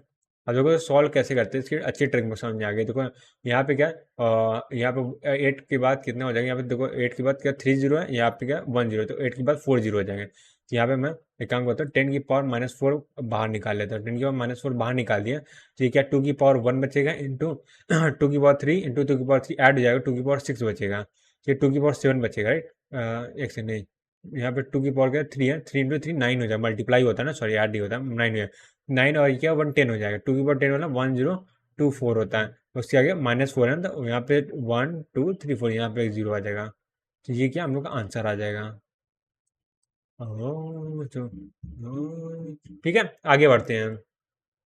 Question number 8। क्वेश्चन नंबर 8 क्या कह रहा है वो देख ले। Consider slotted land with 30 number of node. ठीक है 30 नंबर ऑफ नोड है, each node having data transmitter probability p है। ठीक है, what is probability that any node can transmit without any collision। तो इसके लिए फॉर्मूला देखो n-1 पावर में होता है। ठीक है, जो पावर होती है n-1 होती है, n-30 है, 30 में से 1 माइनस करेंगे 29 बचेगा। So, ए वाले ऑप्शन को हटा दो और ये 30 भी हट जाएगा और ये बी और सी बचेगा। और यहाँ पे मल्टीप्लाई किससे होता है, एन से मल्टीप्लाई होता है, फिर 30 होता है, फॉर्मूला ही होता है, ऐसा कुछ है नहीं। तो इसमें इसलिए मैं डिस्कस करने जा रहा था, ये भी गलत हो जाएगा। ठीक है, ये पावर सेम नहीं होती, ये यहाँ पे जो नंबर होता है इस पावर से एक ज़्यादा होता है। ठीक है, बस आगे बढ़ते हैं। Question number 9। क्वेश्चन नंबर 9 ये क्या कह रहा है, consider the slotted LAN with 4 number of host. ठीक है, host have data transmitter, same ही चीज़ है, every slot with probability 0 point, ये मैं क्लास में सेट किया था 0.3 0.2 0.5। ठीक है, what is the probability up to 3 decimal that any host can transmit without any collision. ठीक है, तो देखो प्रोबेबिलिटीज पर अलग अलग दी है, तो जनरलाइज फॉर्मूला तो नहीं लगा सकते हैं, तो हम लोग क्या निकालना पड़ेगा। ठीक है, अब देखो इसमें कहते हैं टोटल होस्ट 4 होस्ट दिया। ठीक है, 4 होस्ट दिए, प्रोबेबिलिटी क्या सक्सेसफुली कोई भी होस्ट कर सकते हैं, राइट। तो मान लेते पहले नंबर होस्ट पहले करा, तो हम लोग को यहाँ पे आंसर की वैल्यू में निकाल रहा हूँ। तो मान लेते पहले नंबर होस्ट सक्सेसफुली ट्रांसमिट कर रहा, बाकी के जो 3 अलग होस्ट है वो क्या सक्सेसफुली ट्रांसमिट नहीं कर पा रहे हैं, राइट। तो इसके लिए सोल्यूशन कैसा हो जाएगा तो पहले होस्ट की सक्सेसफुल ट्रांसमिट करने प्रोबेबिलिटी 0.2 हो जाएगी और बाकी के नहीं करेंगे तो यहाँ 0.7 हो जाएगा। हाँ ऐसे नहीं 0.2 इंटू 0.7 इंटू 0.4 इंटू 0.7 के बाद 4 नहीं हो, 7 के बाद यह 6 हो जाएगा और यहाँ 0.5 ही रहेगा। ये तो एक केस हो गया, राइट। ठीक है, उसके बाद दूसरा केस निकालेंगे। यहाँ पे दूसरा केस क्या होगा, यहाँ पे 0.8 हो जाएगा, फिर 0.3 यहाँ पे रहेगा, यहाँ पे 0.6 हो जाएगा, यहाँ पे 0.5 ही रहेगा। ठीक है, अब मान लेते हैं ये होस्ट ए हो गया, होस्ट बी होस्ट सी है, 0.4 वाला क्या सक्सेसफुल ट्रांसमिट कर रहा है, 0.8 हो जाएगा, 0.7 बचेगा और यहाँ पे 0.4 रहेगा, यहाँ पे 0.5 ही रहेगा। ठीक है, और यहाँ पे देखो 4 का हो गया ना, अब ये लास्ट वाला बचा हुआ है, तो 0.8 0.7 0.6 ये 0.5 का 0.5 ही रहेगा, राइट। ठीक है, ये बचा कुछ हो गया। अब बड़ा बड़ा बड़ा सॉल्व करना है। ठीक है, बस सॉल्व करना है, तो यहाँ से कितना हो जाएगा, तो देखो क्या ना ए यहाँ पे देखो ए 6 7 5 इन दो मल्टीप्लाई करेंगे और 2 से मल्टीप्लाई कर देंगे, तो जो भी आंसर आएगा मैं कैलकुलेट करके बता दे रहा हूँ, राइट राइट। तो मैंने मल्टीप्लाई करके उसको लिख लिया, उसको ऐड करना बाकी है। सो ऐड करते हैं। तो यहाँ 8 है, 8 टू 10 हो जाएगा, 8 टू 10 हो जाएगा, 10 टू 12 हो जाएगा, 12 टू 14 हो जाएगा, 14 यानी 4 पावर 1, यानी 4 और ये 1 5 हो जाएगा, 5 और 7 13 हो जाएगा, 13 में 14 होगा, और 14 से 20 हो, 20 के 0 और पावर 2 आ जाएगा, 0 2 और ये 3 आ जाएगा पॉइंट में 0.3। ठीक है, अप टू 3 डेसिमल प्लेस, यही हम लोग का आंसर आ जाएगा। राइट, ठीक है, बस अब आगे बढ़ते हैं। मैंने तो फिर गड़बड़ कर दी यार, मज़ा नहीं आ रहा, 9 आएगा यहाँ पे। राइट, ठीक है, अब आगे बढ़ते हैं। और अब कौन सा क्वेश्चन नंबर 10 करते हैं। क्वेश्चन नंबर 10 और ये मैंने क्वेश्चन नंबर 10 पेस्ट कर दिया। ये तो बड़ा सुट्टा सा क्वेश्चन है यार। ठीक है, आप देखो, which of not the multiple access protocol. Simple सा अलोहा है, वो क्या होता है, सीएसएम में सीडी मैक का ही है, ये भी है, टोकन भी मैक का है, भले में सिलेबस में है तो मैक का। सीआरसी जो होता है वो मल्टीपल एक्सेस प्रोटोकॉल नहीं यूज होता है। ठीक है, सीआरसी क्या यूज होता है, वो एरर कंट्रोल टेक्निक के लिए, एरर कंट्रोल टेक्निक है, और मल्टीपल एक्सेस प्रोटोकॉल नहीं है। इजी इजी, आगे बढ़ते हैं हम। 11 नंबर क्वेश्चन। तो 11 नंबर क्वेश्चन हम लोग क्या कह रहा है, minimum frame size in byte required for CSMS CD based on computer network running at 10 Mbps 4 kilometre bandwidth है, और ये डिस्टेंस है, और लिंक स्पीड कितनी है, 2 इंटू स्पीड दे दिया है। तो हमने पूछा क्या, सीएसएमएस सीडी में मिनिमम रिक्वायर्ड फ्रेम टाइम। तो मिनिमम क्या होता है, टीएक्स जो होता है वो क्या आना चाहिए, less than or equal to 2 TP होना चाहिए, 2 TP। अगर मैं टीएक्स की मिनिमम की बात करूं, जो टीएक्स होगा मिनिमम, अच्छा हमने निकालना है मिनिमम फ्रेम साइज निकालना है, ठीक है, ठीक है। तो मिनिमम फ्रेम साइज कैसा होगा, minimum frame size, frame size ये कितना हो जाएगा, ये हो जाएगा 2 इंटू टीपी की वैल्यू क्या होती है, डिस्टेंस अपॉन स्पीड होती है, तो डिस्टेंस अपॉन स्पीड हो जाएगा इंटू बैंडविड्थ हो जाएगा। ठीक है, बी, अरे यार क्या लिख रहा हूँ, बैंड, बस इसकी फॉर्मूला में 2 हो जाएगा, यहाँ पे डिस्टेंस कितनी है, 4 × 10⁻³ स्पीड कितनी दे दी गई, 10 Mbps ना, सो 10 10⁻6 हो जाएगा, ये आंसर आ गया। बैंडविड्थ कितना हो जाएगा, 2 × 10⁻7 मीटर पर सेकेंड ना, हाँ ठीक है। अब सॉल्व करते हैं। तो यहाँ पे 7 है, तो इससे क्या होगा, एक सेकेंड, ये 6 है, इससे क्या होगा, ये 7 से 1 बन जाएगा। ठीक है, और एक सेकेंड 10 था ना, एक सेकेंड यहाँ पे 10 Mbps ना, हाँ नहीं ठीक है, यहाँ से कुछ हटा था, फिर से देखेंगे, 7 है, 7 है, इन दोनों से 7 हट जाएगा, तो बस यहाँ पे आ जाएगा 4 × 4 16 हो जाएगा, और यहाँ पे इंटू 10⁻3, और ये हो जाएगा बिट्स में, और यहाँ बाइट में करना है, तो 8 से डिवाइड कर देंगे, तो 2 या 2 के बाद 30 करके, और बाइट में सीधा कन्वर्ट कर दो, इजी। ठीक है, आगे बढ़ते हैं अब। मैंने लग रहा फिर से कुछ गड़बड़ कर दिया क्या यार, वेट, मैं क्या दोबारा सॉल्व कर, गड़बड़ ये हुई, मेरे को स्पीड मैंने चेंज कर दी, मेरे को लग रहा है मैंने कुछ तो गड़बड़ किया, कुछ तो गड़बड़ किया, अब जो भी गड़बड़ किया दोबारा सॉल्व करते हैं। चू चू चू चू चू चू, गड़बड़ गड़बड़ गड़बड़ गड़बड़ गड़बड़ गड़बड़, मैं बहुत ज़्यादा गड़बड़ कर देता हूँ। हाँ हाँ हाँ हाँ हाँ। हाँ, देखो अब क्या है, यहाँ पे डिस्टेंस कितनी है, 2 है, अच्छा डिस्टेंस कितनी दी है, 4 किलोमीटर है, तो 4 × 10⁻³ ये मीटर में हो गया। ठीक, और स्पीड करनी दी है, यहाँ पे मैं स्पीड और बैंडविड्थ अलग अलग कर दिया, 2 × 10⁻7 हो जाएगा, और मीटर पर सेकेंड, राइट, ठीक है। और यहाँ बैंडविड्थ है, उसको मल्टीप्लाई करना है, बैंडविड्थ कितना है, 10⁻7 हो जाएगा, राइट, ठीक है। 10⁻7 से 10⁻7 क्रॉस हो जाएगा, 2 से 2 क्रॉस हो जाएगा, तो यहाँ पे आ जाएगा ना 4000 बिट्स। ठीक है, और ये इसको बाइट में कन्वर्ट करेंगे, 8 से डिवाइड कर देंगे, तो 5 आ जाएगा 100 बाइट, ये आंसर आएगा। थोड़ा सा एरर होती है और आंसर इधर को इधर हो जाता है। ठीक है, अब आगे बढ़ते हैं। अभी भी कुछ सही नहीं है, अभी भी नहीं, एक जीरो कमी है, एक जीरो कमी है, तो यहाँ पे 10⁻³ है, और मैंने कुछ गड़बड़ कर दिया क्या, 4 किलोमीटर है, तो 10⁻³ हो जाएगा, यहाँ पे 10⁻7 है, इंटू 2 है, ठीक है। यहाँ पे 10 MB मेगा की वैल्यू 10⁻6 होती है, तो 10⁻7 हो जाएगा, तो 2 यहाँ पे है, एक जीरो कहीं घपला हो रहा है, एक सेकंड क्या हो गया, रुको मैं चेक करके बताता हूँ यार, अब मज़ा नहीं आ रहा। देखो देखो, मैंने इस क्वेश्चन का आंसर ना जो मेरे पास आंसर है उसमें क्या है, 5000 लिखा हुआ है, राइट। सो मेरा आंसर क्या है, करेक्ट है। मैं चैट जीपीटी से पूछ लिया, जेमिनाई से पूछ लिया, और जो सोल्यूशन देखा उसमें देखा, तो वहाँ पे क्या एरर हो रही है, यहाँ पे 10 की पावर 7 है, इसी का 10 से और मल्टीप्लाई कर दे रहा है, तो यहाँ पे एक जीरो एक्स्ट्रा लग जा रहा है। बाकी मेरे कैलकुलेशन में कोई भी एरर नहीं है। फिर मैं एक काम करूंगा, वेरीफाई कर लूंगा, इनके साथ कोई एरर होते हैं तो मैं आपको अपडेट दे दूंगा, ठीक है। ठीक है, अब आते हैं क्वेश्चन नंबर 12 में। एक काम करते हैं, नेक्स्ट पेज में लिखते हैं, ठीक है। इस पेज पर अब मजा नहीं आ रहा, गलत हो जाता, कुछ गड़बड़ हो जाती है ना, तो मजा नहीं आता उसके बाद।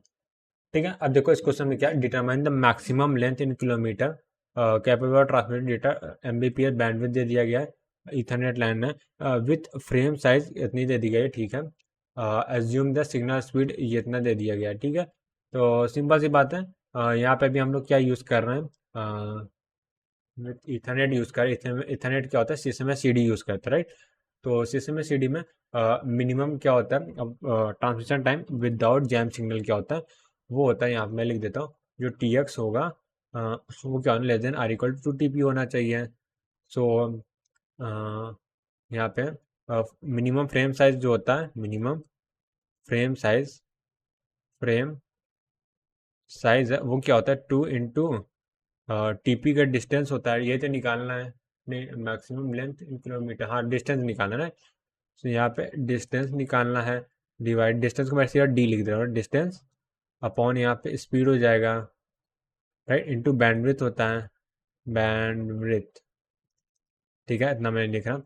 यहाँ डिस्टेंस निकालना है, तो यहाँ डी इक्वल टू कितना हो जाएगा, डी इक्वल टू हो जाएगा फ्रेम स्पीड हो जाएगा, speed into frame size, frame size divided by 2 into bandwidth. तो यहाँ पे देखो स्पीड कितनी दी गई है, स्पीड कितनी दी गई है, स्पीड स्पीड स्पीड कितनी दी गई है, 10 की पावर 7 मीटर पर सेकेंड, 10 की पावर 7 मीटर पर सेकेंड है, 10 की पावर 7 मीटर पर सेकेंड है, ठीक है। सब मीटर पर सेकेंड में ही ले रहा हूँ, इसलिए यूनिट लिखने की जरूरत नहीं है। इंटू फ्रेम साइज को बिट्स में लेना पड़ेगा, फ्रेम साइज यहाँ बाइट में दिया है, सो 2000 है ना, तो 2 की पावर 4 आ जाएगा, राइट। तो 8 से मल्टीप्लाई करेंगे, 2 की पावर 3 होगा, तो यहाँ 2 की पावर 4 आ जाएगा, और यहाँ पे 30 हो गए, बिट्स में हो जाएगा, ठीक है। यहाँ पे 2 है, इन 2, बैंडविड्थ कितनी दी गई है, बैंडविड्थ बैंडविड्थ 10 Mbps, यानी कि 10 की पावर 7 दे दिया गया है, ठीक है। तो 10 की पावर 7 Mbps तो बिट पर सेकंड में चला जाएगा, तो जो आंसर आएगा मीटर में आएगा। 10 की पावर 7 से 10 की पावर 7 चला गया, ठीक है। और यहाँ से 2 की पावर 3 बचेगा, तो ये जो 30 है वो क्या चला जाएगा, वो मीटर से किलोमीटर में कन्वर्ट हो जाएगा, यानी 8 किलोमीटर, ये हम लोग का आंसर आ जाएगा, ठीक है। जिसका आंसर कितना आएगा, 8 आ जाएगा, राइट, ठीक है। अब आगे बढ़ते हैं गाइस, देखो इस बार सेम प्रॉब्लम आ रही है। देखो बैंड विड्थ को जो है 10 की पावर 7 दिया, राइट, या तो भाई मैं मेरे नोट्स में गलत दिया है। रुको मैं चेक कर रहा हूँ, क्योंकि मैं चैट जीपीटी बार बार सेम क्वेश्चन पेश कर रहा हूँ। तो जैसे यहाँ पे जो एक्चुअल आंसर जो उसमें दिया गया है वो 0.8 दिया है, क्योंकि यहाँ पे 10 की पावर 7 के साथ साथ एक 10 एक्स्ट्रा था, राइट। बट आप 10 आने का मतलब क्यों आएगा, वो रीज़न ही नहीं है। तो मैंने सोल्यूशन में देखा तो वहाँ फालतू में 10 से मल्टीप्लाई किया हुआ था, तो मैं समझ में नहीं आ रहा इस चीज़ को। तो एक काम करता हूँ मैं, एक बार क्वेश्चन को दोबारा से वेरीफाई करके आता हूँ, ठीक है, जो सोल्यूशन वीडियो है। नहीं यार देखो, सेम क्वेश्चन क्वेश्चन ठीक गड़बड़ नहीं है। चैट जीपीटी से भी आंसर पूछा तो भी 8 आ रहा है, और अपने से आंसर किया तो भी 8 ही आ रहा है। तो यार थोड़ा सा डाउट, एक काम करते हैं, जो क्वेश्चन नंबर 11 है 12 है, उसको क्या मैं दोबारा से चेक करूंगा, और जो सोल्यूशन वीडियो मेरे पास नहीं है, खाली उसका नोट्स है, तो वो वीडियो मेरे को देखनी पड़ेगी सोल्यूशन वाली, ठीक है। तो ठीक है, अब क्या करना है, इसका सॉल्यूशन मैं चेक करके नेक्स्ट वीडियो में बताऊंगा, जब कल पीवाईक्यू करेंगे तो मैं कल चेक करके आता हूँ उसको, ठीक है। तो अभी एक क्वेश्चन और बचा हुआ है, तो उसको भी कंप्लीट कर लेते हैं, फिर हम लोग डीपीपी फिनिश हो जाएगा, राइट। तो मैं उसको कॉपी करके लेके आता हूँ। अब देखो इसमें क्या है, क्वेश्चन नंबर 13 है।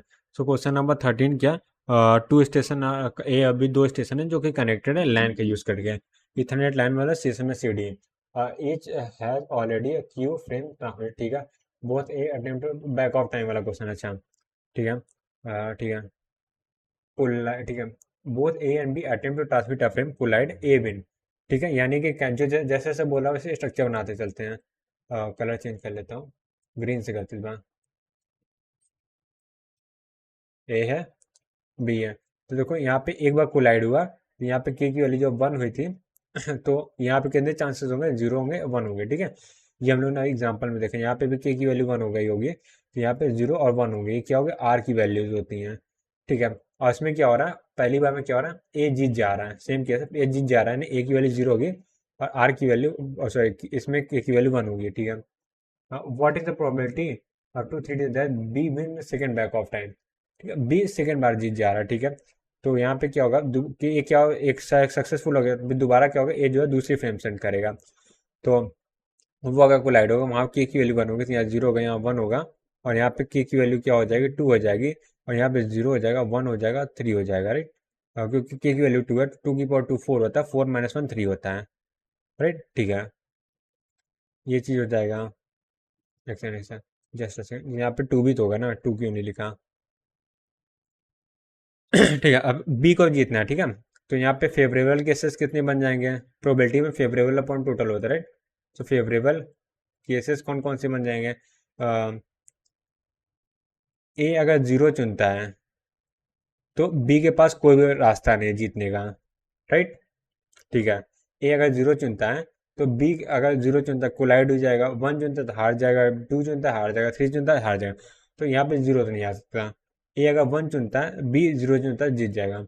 अगर ए 1 चुनता है और उसके अलावा कोई और केस में बी नहीं जीत पाएगा, ठीक है। और टोटल कितने हैं, टोटल कितने हो जाएंगे, यहाँ पे 2 है, यहाँ पे 4 है, टोटल 8 है। तो यहाँ पे प्रोबेबिलिटी कितनी हो जाएगी, प्रोबेबिलिटी हो जाएगी, केसेस कितने, 1 है, 1/8 हो जाएगी, ठीक है, ठीक है।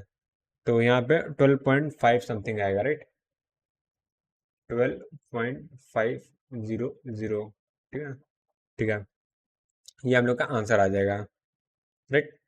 और मैंने 12 क्यों लिखा यार, मैं भी नया, ये 0.12, ठीक है, 0.125, मैं फालतू में 100 से मल्टीप्लाई कर दिया, क्योंकि परसेंटेज में तो पूछा नहीं है ना, क्योंकि मैं दिमाग परसेंटेज में कैलकुलेट कर रहा था। खैर छोड़ो, यहाँ पे आ जाएगा ये कितना, 0.125 आ जाएगा।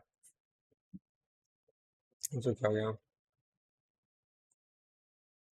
हाँ ठीक है, ये हम लोग के आंसर आ गया, राइट, राइट। बस ठीक है। तो यहाँ पे देखो मेरे को चेक करना है, तो मैं नेक्स्ट पेज पे लिख देता हूँ, नीड, जब भी मैं सॉल्व करूँगा तो मेरे को याद आ जाएगा, टू चेक क्वेश्चन नंबर 11, और कौन सा है, 12 है, 12, राइट, ठीक है। तो बस यार आज के लिए इतना ही, और हम लोग को यहाँ डीपीपी डन होती है, तो यहाँ मैं लिख देता हूँ डीपीपी डन। अब कल हम लोग क्या करेंगे, पीवाईक्यूज करेंगे। और अच्छा मैं देख के बता देता हूँ कि 2008 से लेकर 2020 कितना 3 तक कितने पीवाईक्यूज आए हैं इस चैप्टर में।